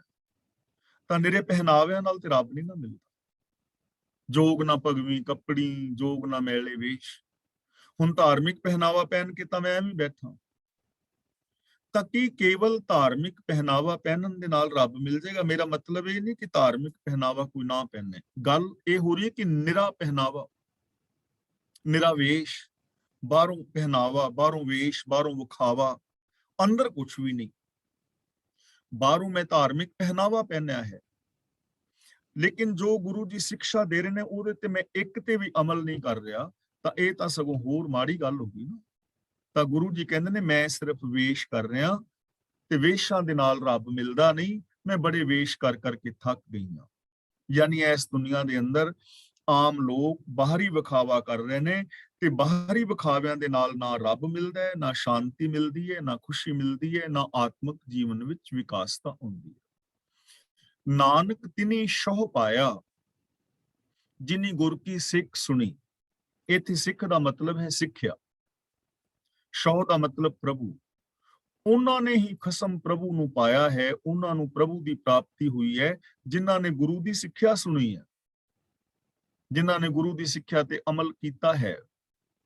ਗੁਰੂ ਦੀ ਸਿੱਖਿਆ ਸੁਣੀ ਹੈ ਕਿ ਇਹ ਰਾਸਤਾ ਹੈ ਪ੍ਰਭੂ ਮਿਲਾਪ ਦਾ, ਇਹ ਹੈ ਵੇ ਆਫ ਲਾਈਫ, ਇਹ ਹੈ ਜੀਵਨ ਦਾ ਢੰਗ, ਜਿਹੜਾ ਜੀਵਨ ਢੰਗ ਸਾਨੂੰ ਪ੍ਰਭੂ ਤੱਕ ਲੈ ਜਾਂਦਾ। ਤਾਂ ਉਹਨਾਂ ਨੇ ਰੱਬ ਨੂੰ ਪਾਇਆ ਜਿਨ੍ਹਾਂ ਨੇ ਗੁਰੂ ਦੀ ਸਿੱਖਿਆ ਸੁਣੀ ਹੈ। ਇਸ ਲਈ ਅਸੀਂ ਗੁਰਬਾਣੀ ਨੂੰ ਆਪ ਪੜ੍ਹਨਾ ਹੈ, ਗੁਰਬਾਣੀ ਨੂੰ ਆਪ ਵਿਚਾਰਨਾ ਹੈ ਔਰ ਗੁਰਬਾਣੀ ਦੇ ਦੱਸੇ ਰਾਹ ਤੇ ਤੁਰਨਾ ਹੈ। ਸਾਡੀ ਪ੍ਰੋਬਲਮ ਇਹ ਰਹੀ, ਬਹੁਤਿਆਂ ਦੀ, ਸਾਰਿਆਂ ਦੀ ਨਹੀਂ, ਬਹੁ ਗਿਣਤੀ ਦੀ ਪ੍ਰੋਬਲਮ ਇਹ ਰਹੀ ਕਿ ਮੱਥਾ ਅਸੀਂ ਗੁਰੂ ਗ੍ਰੰਥ ਸਾਹਿਬ ਜੀ ਨੂੰ ਟੇਕਿਆ, ਬਾਣੀ ਅਸੀਂ ਗੁਰੂ ਗ੍ਰੰਥ ਸਾਹਿਬ ਜੀ ਦੀ ਪੜ੍ਹੀ ਪੜ੍ਹਾਈ, ਲੇਕਿਨ ਮੰਨੀ ਗੱਲ ਕਿਸੇ ਬਾਬੇ ਦੀ ਮੰਨੀ, ਮਰਿਆਦਾ ਕਿਸੇ ਹੋਰ ਦੀ ਮੰਨੀ, ਗੱਲ ਕਿਸੇ ਜੋਤਸ਼ੀ ਦੀ ਮੰਨ ਲਈ, ਤੇਲ ਕਿਤੇ ਸ਼ਨੀਚਰਵਾਲ ਵਾਲੇ ਦੇ ਪੀਪੇ ਚ ਪਾਉਣ ਵਾਸਤੇ ਤੁਰੇ ਫਿਰਦੇ ਆ। ਪ੍ਰੋਬਲਮ ਇੱਥੇ ਹੈ। ਗੁਰੂ ਦੀ ਸਿੱਖਿਆ ਸੁਣਨੀ ਸੀ, ਗੁਰੂ ਨਾਲ ਜੁੜਨਾ ਸੀ, ਗੁਰਬਾਣੀ ਅਨੁਸਾਰ ਜ਼ਿੰਦਗੀ ਜੀਣੀ ਸੀ। ਜੋ ਤਿਸ ਭਾਵੈ ਸੋ ਥੀਐ, ਇਨ ਬਿਦ ਕੰਤ ਮਿਲੀ। ਜਦੋਂ ਜੀਵ ਇਸ ਅਵਸਥਾ ਤੇ ਅੱਪੜ ਜਾਂਦਾ ਹੈ ਨਾ ਕਿ ਜੋ ਪ੍ਰਭੂ ਨੂੰ ਪਾਉਂਦਾ ਹੈ ਉਹ ਹੀ ਹੁੰਦਾ ਹੈ। ਗੁਰੂ ਦੀ ਸਿੱਖਿਆ ਨਾਲ ਸਾਨੂੰ ਕੀ ਪਤਾ ਲੱਗਿਆ ਕਿ ਜੋ ਤਿਸ ਭਾਵੈ ਸੋ ਥੀਐ, ਕਿ ਜੋ ਰੱਬ ਨੂੰ ਪਾਉਂਦਾ ਹੈ ਉਹ ਹੀ ਹੁੰਦਾ ਹੈ। ਮੀਨਸ ਕਿ ਇਸ ਦੁਨੀਆ ਦੇ ਵਿੱਚ ਰੱਬ ਦੀ ਰਜ਼ਾ ਹੈ, ਭਾਣਾ ਹੈ, ਹੁਕਮ ਹੈ। ਹੁਕਮ ਦੇ ਵਿੱਚ ਸਾਰਾ ਕੁਝ ਹੋ ਰਿਹਾ ਹੈ, ਹੁਕਮ ਤੋਂ ਬਾਹਰ ਕੁਝ ਨਹੀਂ। ਹੁਕਮੇ ਅੰਦਰ ਸਭ ਕੋ, ਬਾਹਰ ਹੁਕਮ ਨਾ ਕੋਈ। ਇਸ ਗੱਲ ਦੀ ਸਮਝ ਆ ਗਈ ਗੁਰੂ ਪਾਸੋਂ ਕਿ ਇਸ ਦੁਨੀਆ ਦੇ ਅੰਦਰ ਰੱਬੀ ਹੁਕਮ ਵਰਤ ਰਿਹਾ ਹੈ, ਹੁਕਮ ਤੋਂ ਬਾਹਰ ਕੁਝ ਨਹੀਂ ਹੈ, ਹੁਕਮ ਤੋਂ ਬਾਹਰ ਕੁਝ ਨਹੀਂ। ਇਸ ਗੱਲ ਦੀ ਸਮਝ ਆ ਗਈ ਤੇ ਫਿਰ ਬੰਦਾ ਹੁਕਮ ਦੇ ਅੰਦਰ ਤੁਰਨਾ ਸ਼ੁਰੂ ਕਰ ਦਿੰਦਾ ਹੈ। ਇਨ ਬਿਦ ਕੰਤ ਮਿਲੀ। ਇਸ ਢੰਗ ਦੇ ਨਾਲ ਜੀਵ ਜਿਹੜੀ ਇਸਤਰੀ ਹੈ ਉਹ ਪਤੀ ਨੂੰ ਮਿਲ ਪੈਂਦੀ ਹੈ। ਦੇਖੋ ਕਿੰਨਾ ਸੌਖਾ ਸਾਧਨ ਹੈ ਨਾ, ਕਿ ਗੁਰੂ ਦੇ ਦੱਸੇ ਰਾਹਾਂ ਤੇ ਚੱਲ ਕੇ ਗੁਰਬਾਣੀ ਰਾਹੀਂ ਸਮਝ ਆ ਗਈ ਜੋ ਤਿਸ ਭਾਵੈ ਸੋ ਥੀਐ, ਕਿ ਇਸ ਦੁਨੀਆ ਵਿੱਚ ਉਹ ਵਾਪਰਦਾ ਜੋ ਰੱਬ ਦਾ ਹੁਕਮ ਹੈ, ਸਿਸਟਮ ਹੈ, ਲਾ ਆਫ ਨੇਚਰ ਹੈ, ਤੇ ਜਿਹੜਾ ਉਸ ਹੁਕਮ ਨੂੰ ਸਮਝ ਕੇ ਉਹਦੇ ਮੁਤਾਬਕ ਜ਼ਿੰਦਗੀ ਜੀਂਦਾ ਹੈ, ਗੁਰਬਾਣੀ ਅਨੁਸਾਰ ਜੀਵਨ ਜੀਂਦਾ ਹੈ। ਇਨ ਬਿਦ ਕੰਤ ਮਿਲੀ, ਇਹ ਤਰੀਕਾ ਹੈ ਰੱਬ ਦੇ ਨਾਲ ਮਿਲਣ ਦਾ। ਬਿਦ ਦਾ ਮਤਲਬ ਤਰੀਕਾ। ਇਸ ਤਰੀਕੇ ਨਾਲ ਜੀਵ ਪ੍ਰਭੂ ਨੂੰ ਮਿਲ ਪੈਂਦਾ ਹੈ, ਭਾਵ ਕਿ ਉਹ ਰੱਬ ਦੇ ਵਿੱਚ ਸਮਾ ਕੇ ਰੱਬ ਵਰਗਾ ਹੀ ਹੋ ਜਾਂਦਾ ਹੈ। ਪੌੜੀ ਹੁਕਮੀ ਸ੍ਰਿਸ਼ਟ ਸਾਜੀਆਂ ਬਹੁ ਪਿਤ ਸੰਸਾਰਾ। ਇੱਥੇ ਪਿਤ ਦਾ ਮਤਲਬ ਹੈ ਭਾਂਤੀ, ਭਾਂਤੀ ਦਾ ਮਤਲਬ ਤਰ੍ਹਾਂ ਦੀ, ਬਹੁ ਭਾਂਤ, ਬਹੁਤ ਤਰ੍ਹਾਂ ਦੀ। ਹੁਕਮੀ ਦਾ ਮਤਲਬ ਹੁਕਮ ਵਿੱਚ। ਪ੍ਰਭੂ ਨੇ ਇਹ ਸ੍ਰਿਸ਼ਟੀ ਸੰਸਾਰ ਆਪਣੇ ਹੁਕਮ ਅਨੁਸਾਰ ਕਈ ਕਿਸਮਾਂ ਦੀ ਬਣਾਈ ਹੈ। ਇਹ ਸੰਸਾਰ, ਇਹ ਸ੍ਰਿਸ਼ਟੀ ਹੁਕਮ ਦੇ ਅੰਦਰ ਕਈ ਕਿਸਮਾਂ ਦਾ ਬਣਾਇਆ ਹੈ, ਕਈ ਤਰ੍ਹਾਂ ਦਾ ਹੈ। ਇੱਥੇ ਕਿੰਨਾ ਕੁਛ ਹੈ, ਕਿੰਨੇ ਕਿਸਮ ਦੀ ਵਨਸਪਤੀ ਹੈ, ਫੁੱਲ ਨੇ, ਫਲ ਨੇ, ਇਨਸਾਨ ਨੇ। ਕੋਈ ਇੱਕ ਬੰਦਾ ਦੂਜੇ ਬੰਦੇ ਵਰਗਾ ਨਹੀਂ। ਕਿਸੇ ਦੀ ਅਕਲ, ਕਿਸੇ ਦੀ ਸ਼ਕਲ, ਕਿਸੇ ਦੀ ਬੋਲਬਾਣੀ ਕਿਸੇ ਦੇ ਨਾਲ ਨਹੀਂ ਮਿਲਦੀ, ਆਵਾਜ਼ ਨਹੀਂ ਮਿਲਦੀ। ਇੱਕ ਪੱਤਾ ਰੁੱਖ ਦਾ ਦੂਜੇ ਪੱਤੇ ਵਰਗਾ ਨਹੀਂ, ਸਾਡੇ ਸਰੀਰ ਦਾ ਇੱਕ ਰੋਮ ਦੂਜੇ ਰੋਮ ਵਰਗਾ ਨਹੀਂ। ਕਿੰਨੇ ਕਿਸਮਾਂ ਦੀ ਇਹ ਸ੍ਰਿਸ਼ਟੀ, ਕਿੰਨੇ ਕਿਸਮਾਂ ਦਾ ਇਹ ਸੰਸਾਰ ਰੱਬੀ ਹੁਕਮ ਦੇ ਅੰਦਰ ਬਣਿਆ ਹੈ। ਤੇਰਾ ਹੁਕਮ ਨਾ ਜਾਪੀ ਕੇਤੜਾ, ਸੱਚੇ ਅਲਖ ਅਪਾਰਾ। ਅਲਖ ਦਾ ਮਤਲਬ ਜੋ ਦਿਸਦਾ ਨਹੀਂ, ਅਪਾਰਾ ਦਾ ਮਤਲਬ ਪਾਰ ਤੋਂ ਰਹਿਤ, ਕੇਤੜਾ ਦਾ ਮਤਲਬ ਕਿੱਡਾ ਵੱਡਾ, ਜਾਪੀ ਦਾ ਮਤਲਬ ਜਾਪ ਦਾ ਨਹੀਂ, ਮਾਲੂਮ ਨਹੀਂ ਹੁੰਦਾ। ਜਾਪ ਦਾ ਮਤਲਬ ਹੁੰਦਾ ਹੈ ਜਾਣਨਾ, ਜਾਣਿਆ ਨਹੀਂ ਜਾਂਦਾ। ਤਾਂ ਹੇ ਸੱਚੇ, ਹੇ ਅਲਖ, ਹੇ ਬੇਅੰਤ ਪ੍ਰਭੂ, ਇਹ ਸਮਝ ਨਹੀਂ ਪੈਂਦੀ ਕਿ ਤੇਰਾ ਹੁਕਮ ਕਿੱਡਾ ਵੱਡਾ ਹੈ, ਕਿੱਡਾ ਬਲਵਾਨ ਹੈ। ਤੇਰੇ ਹੁਕਮ ਦਾ ਅੰਤ ਨਹੀਂ ਪਾਇਆ ਜਾਂਦਾ। ਇਕਨਾ ਨੂੰ ਤੂੰ ਮੇਲ ਲਹੈ, ਗੁਰ ਸ਼ਬਦ ਵਿਚਾਰਾ। ਕਈ ਜੀਵਾਂ ਨੂੰ ਗੁਰ ਸ਼ਬਦ ਵਿੱਚ ਜੋੜ ਕੇ ਤੂੰ ਆਪਣੇ ਨਾਲ ਮੇਲ ਲੈਣਾ। ਇਕਨਾ ਦਾ ਮਤਲਬ ਕਈਆਂ ਨੂੰ, ਮੇਲ ਲੈਣ ਦਾ ਮਤਲਬ ਮੇਲ ਲੈਣਾ, ਆਪਣੇ ਵਿੱਚ ਮਿਲਾ ਲੈਣਾ। ਤੇ ਮਿਲਾਨ ਦਾ ਢੰਗ ਕੀ ਹੈ? ਗੁਰ ਸ਼ਬਦ ਵਿਚਾਰਾ। ਗੁਰੂ ਸ਼ਬਦ ਦੇ ਵਿਚਾਰ ਦੀ ਰਾਹੀਂ, ਸ਼ਬਦ ਦੇ ਰਾਹੀਂ। ਸ਼ਬਦ ਦੇ ਦੱਦੇ ਨਾਲ ਸਿਹਾਰੀ ਹੈ ਨਾ, ਮਤਲਬ ਸ਼ਬਦ ਦੇ ਰਾਹੀਂ। ਗੁਰ ਸ਼ਬਦ ਦਾ ਮਤਲਬ ਗੁਰੂ ਦੇ ਸ਼ਬਦ ਰਾਹੀਂ, ਕਿਉਂਕਿ ਗੁਰ ਔਰ ਸ਼ਬਦ ਦੇ ਦਰਮਿਆਨ ਦਾ ਸ਼ਬਦ ਸੰਬੰਧ ਕੀ ਸਾਇਲੈਂਟ। ਇਕਨਾ ਨੂੰ ਤੂੰ ਮੇਲ ਲਹਿ ਗੁਰ ਸ਼ਬਦ ਵਿਚਾਰਾ। ਕਈ ਜੀਵਾਂ ਨੂੰ ਗੁਰ ਸ਼ਬਦ ਵਿੱਚ ਜੋੜ ਕੇ ਤੂੰ ਆਪਣੇ ਨਾਲ ਮਿਲਾ ਲੈਣਾ। ਤਾਂ ਦੇਖੋ ਇੱਥੇ ਫਿਰ ਗੱਲ ਸਪਸ਼ਟ ਹੋ ਰਹੀ ਹੈ ਕਿ ਰੱਬ ਦੇ ਮਿਲਾਪ ਦਾ ਸਾਧਨ ਇੱਕੋ ਗੁਰੂ ਦੀ ਸਿੱਖਿਆ ਹੈ, ਗੁਰੂ ਗਿਆਨ ਮੁਤਾਬਕ ਜ਼ਿੰਦਗੀ ਜੀਣਾ। ਸੱਚ ਰਤੇ ਸੇ ਨਿਰਮਲੇ, ਹਉਮੈ ਤਜ ਵਿਕਾਰਾ। ਹਉਮੈ ਰੂਪ ਵਿਕਾਰ ਤਿਆਗ ਕੇ ਜੋ ਸੱਚ ਦੇ ਅੰਦਰ ਰੰਗੇ ਗਏ ਨੇ, ਉਹ ਪਵਿੱਤਰ ਜੀਵਨ ਵਾਲੇ ਹੋ ਜਾਂਦੇ ਨੇ। ਹੁਣ ਸੱਚ ਦੇ ਅੰਦਰ ਆਪਣੇ ਆਪ ਨੂੰ ਰੰਗਣ ਲਈ ਆਪਣੀ ਹਉਮੈ ਤਿਆਗਣੀ ਪਵੇਗੀ। ਜੇ ਆਪਣੀ ਬੰਦਾ ਵਿਚਾਰ, ਆਪਣੀ ਮੱਤ ਨਾ ਛੱਡੇ ਤਾਂ ਸੱਚ ਦੇ ਨਾਲ ਜੁੜਨਾ ਇੰਪੋਸੀਬਲ ਹੋ ਜਾਏਗਾ। ਕਈ ਵਾਰ ਸਾਨੂੰ ਪਤਾ ਹੁੰਦਾ ਕਿ ਦੂਜਾ ਬੰਦਾ ਸੱਚਾ ਹੈ, ਸੱਚ ਕਹਿ ਰਿਹਾ ਹੈ, ਮੈਂ ਗਲਤ ਹਾਂ, ਪਰ ਅਸੀਂ ਆਪਣੀ ਈਗੋ ਕਰਕੇ ਆਪਣੀ ਗਲਤੀ ਮੰਨਦੇ ਨਹੀਂ। ਤਾਂ ਜੇ ਦੂਜਾ ਬੰਦਾ ਮੈਨੂੰ ਕਹਿ ਰਿਹਾ ਵੀ ਵੀਰ ਤੂੰ ਇੱਥੋਂ ਗਲਤ ਹੈ, ਤਾਂ ਜੇ ਮੇਰੇ ਅੰਦਰ ਨਿਮਰਤਾ ਹੋਏਗੀ ਤਾਂ ਫਿਰ ਮੈਂ ਗਲਤੀ ਮੰਨ ਲਵਾਂਗਾ ਵੀ ਵਾਸਤਵ ਵਿੱਚ ਹੀ ਗਲਤ ਹਾਂ, ਪਰ ਮੇਰੀ ਈਗੋ ਮੈਨੂੰ ਗਲਤੀ ਮੰਨਣ ਵਾਸਤੇ ਨਹੀਂ ਇਜਾਜ਼ਤ ਦਿੰਦੀ। ਲੋਕ ਰਿਸ਼ਤੇ ਤੋੜ ਲੈਂਦੇ ਨੇ ਲੇਕਿਨ ਆਪਣੀ ਗਲਤੀ ਨਹੀਂ ਮੰਨਦੇ, ਬਹੁਤੇ ਲੋਕ, ਕਿਉਂਕਿ ਅੰਦਰ ਈਗੋ ਹੈ। ਨਿੱਕੀ ਨਿੱਕੀ ਈਗੋ ਕਿੱਡੇ ਵੱਡੇ ਵੱਡੇ ਰਿਸ਼ਤਿਆਂ ਨਾਤਿਆਂ ਨੂੰ ਤੋੜ ਦਿੰਦੀ ਹੈ। ਨਿੱਕੀ ਨਿੱਕੀ ਈਗੋ ਕਿਵੇਂ ਵੱਡੀਆਂ ਵੱਡੀਆਂ ਦਰਾਰਾਂ ਪਾ ਦਿੰਦੀ ਹੈ। ਇਸ ਲਈ ਗੁਰੂ ਜੀ ਕਹਿੰਦੇ ਨੇ ਜੋ ਸੱਚ ਦੇ ਅੰਦਰ ਰੰਗੇ ਜਾਂਦੇ ਨੇ ਉਹ ਨਿਰਮਲ ਹੋ ਜਾਂਦੇ, ਉਹਨਾਂ ਦੇ ਅੰਦਰ ਵਿਕਾਰਾਂ ਦੀ ਮੈਲ ਨਹੀਂ ਰਹਿੰਦੀ, ਅਗਿਆਨਤਾ ਦੀ ਮੈਲ ਨਹੀਂ ਰਹਿੰਦੀ। ਉਹ ਹਉਮੈ ਨੂੰ ਛੱਡ ਦਿੰਦੇ ਨੇ, ਉਹ ਵਿਕਾਰਾਂ ਨੂੰ ਛੱਡ ਦਿੰਦੇ ਨੇ ਔਰ ਉਹ ਨਿਰਮਲ ਹੋ ਜਾਂਦੇ ਨੇ ਜੋ ਸੱਚ ਵਿੱਚ ਰੰਗੇ ਗਏ। ਜਿਸ ਤੂੰ ਮੇਲੈ ਸੋ ਤੁਧ ਮਿਲੈ ਸੋਈ ਸਚਿਆਰਾ। हे ਪ੍ਰਭੂ, ਜਿਸ ਨੂੰ ਤੂੰ ਮਿਲਾਂਦਾ ਹੈ ਉਹ ਤੈਨੂੰ ਮਿਲਦਾ ਹੈ ਤੇ ਉਹ ਇਨਸਾਨ ਹੀ ਸਚਿਆਰਾ ਹੈ। ਸਚਿਆਰਾ ਦਾ ਮਤਲਬ ਸੱਚ ਦਾ ਘਰ ਹੈ, ਉਹ ਤੇਰੇ ਵਰਗਾ ਹੀ ਹੈ। ਰੱਬ ਨੂੰ ਵੀ ਸਚਿਆਰ ਕਿਹਾ ਹੈ ਨਾ, ਤੂੰ ਕਰਤਾ ਸਚਿਆਰ ਮਹਿੰਦਾ ਸਾਈਂ, ਤੂੰ ਸਚਿਆਰ ਹੈ। ਤੇ हे ਮਾਲਕ, ਜਿਹਨੂੰ ਤੂੰ ਮਿਲਾਂਦਾ ਹੈ ਉਹ ਤੇਰੇ ਨਾਲ ਮਿਲ ਜਾਂਦਾ ਹੈ, ਉਹ ਇਨਸਾਨ ਹੀ ਸਚਿਆਰਾ ਹੈ, ਉਹ ਤੇਰੇ ਵਰਗਾ ਹੀ ਹੈ।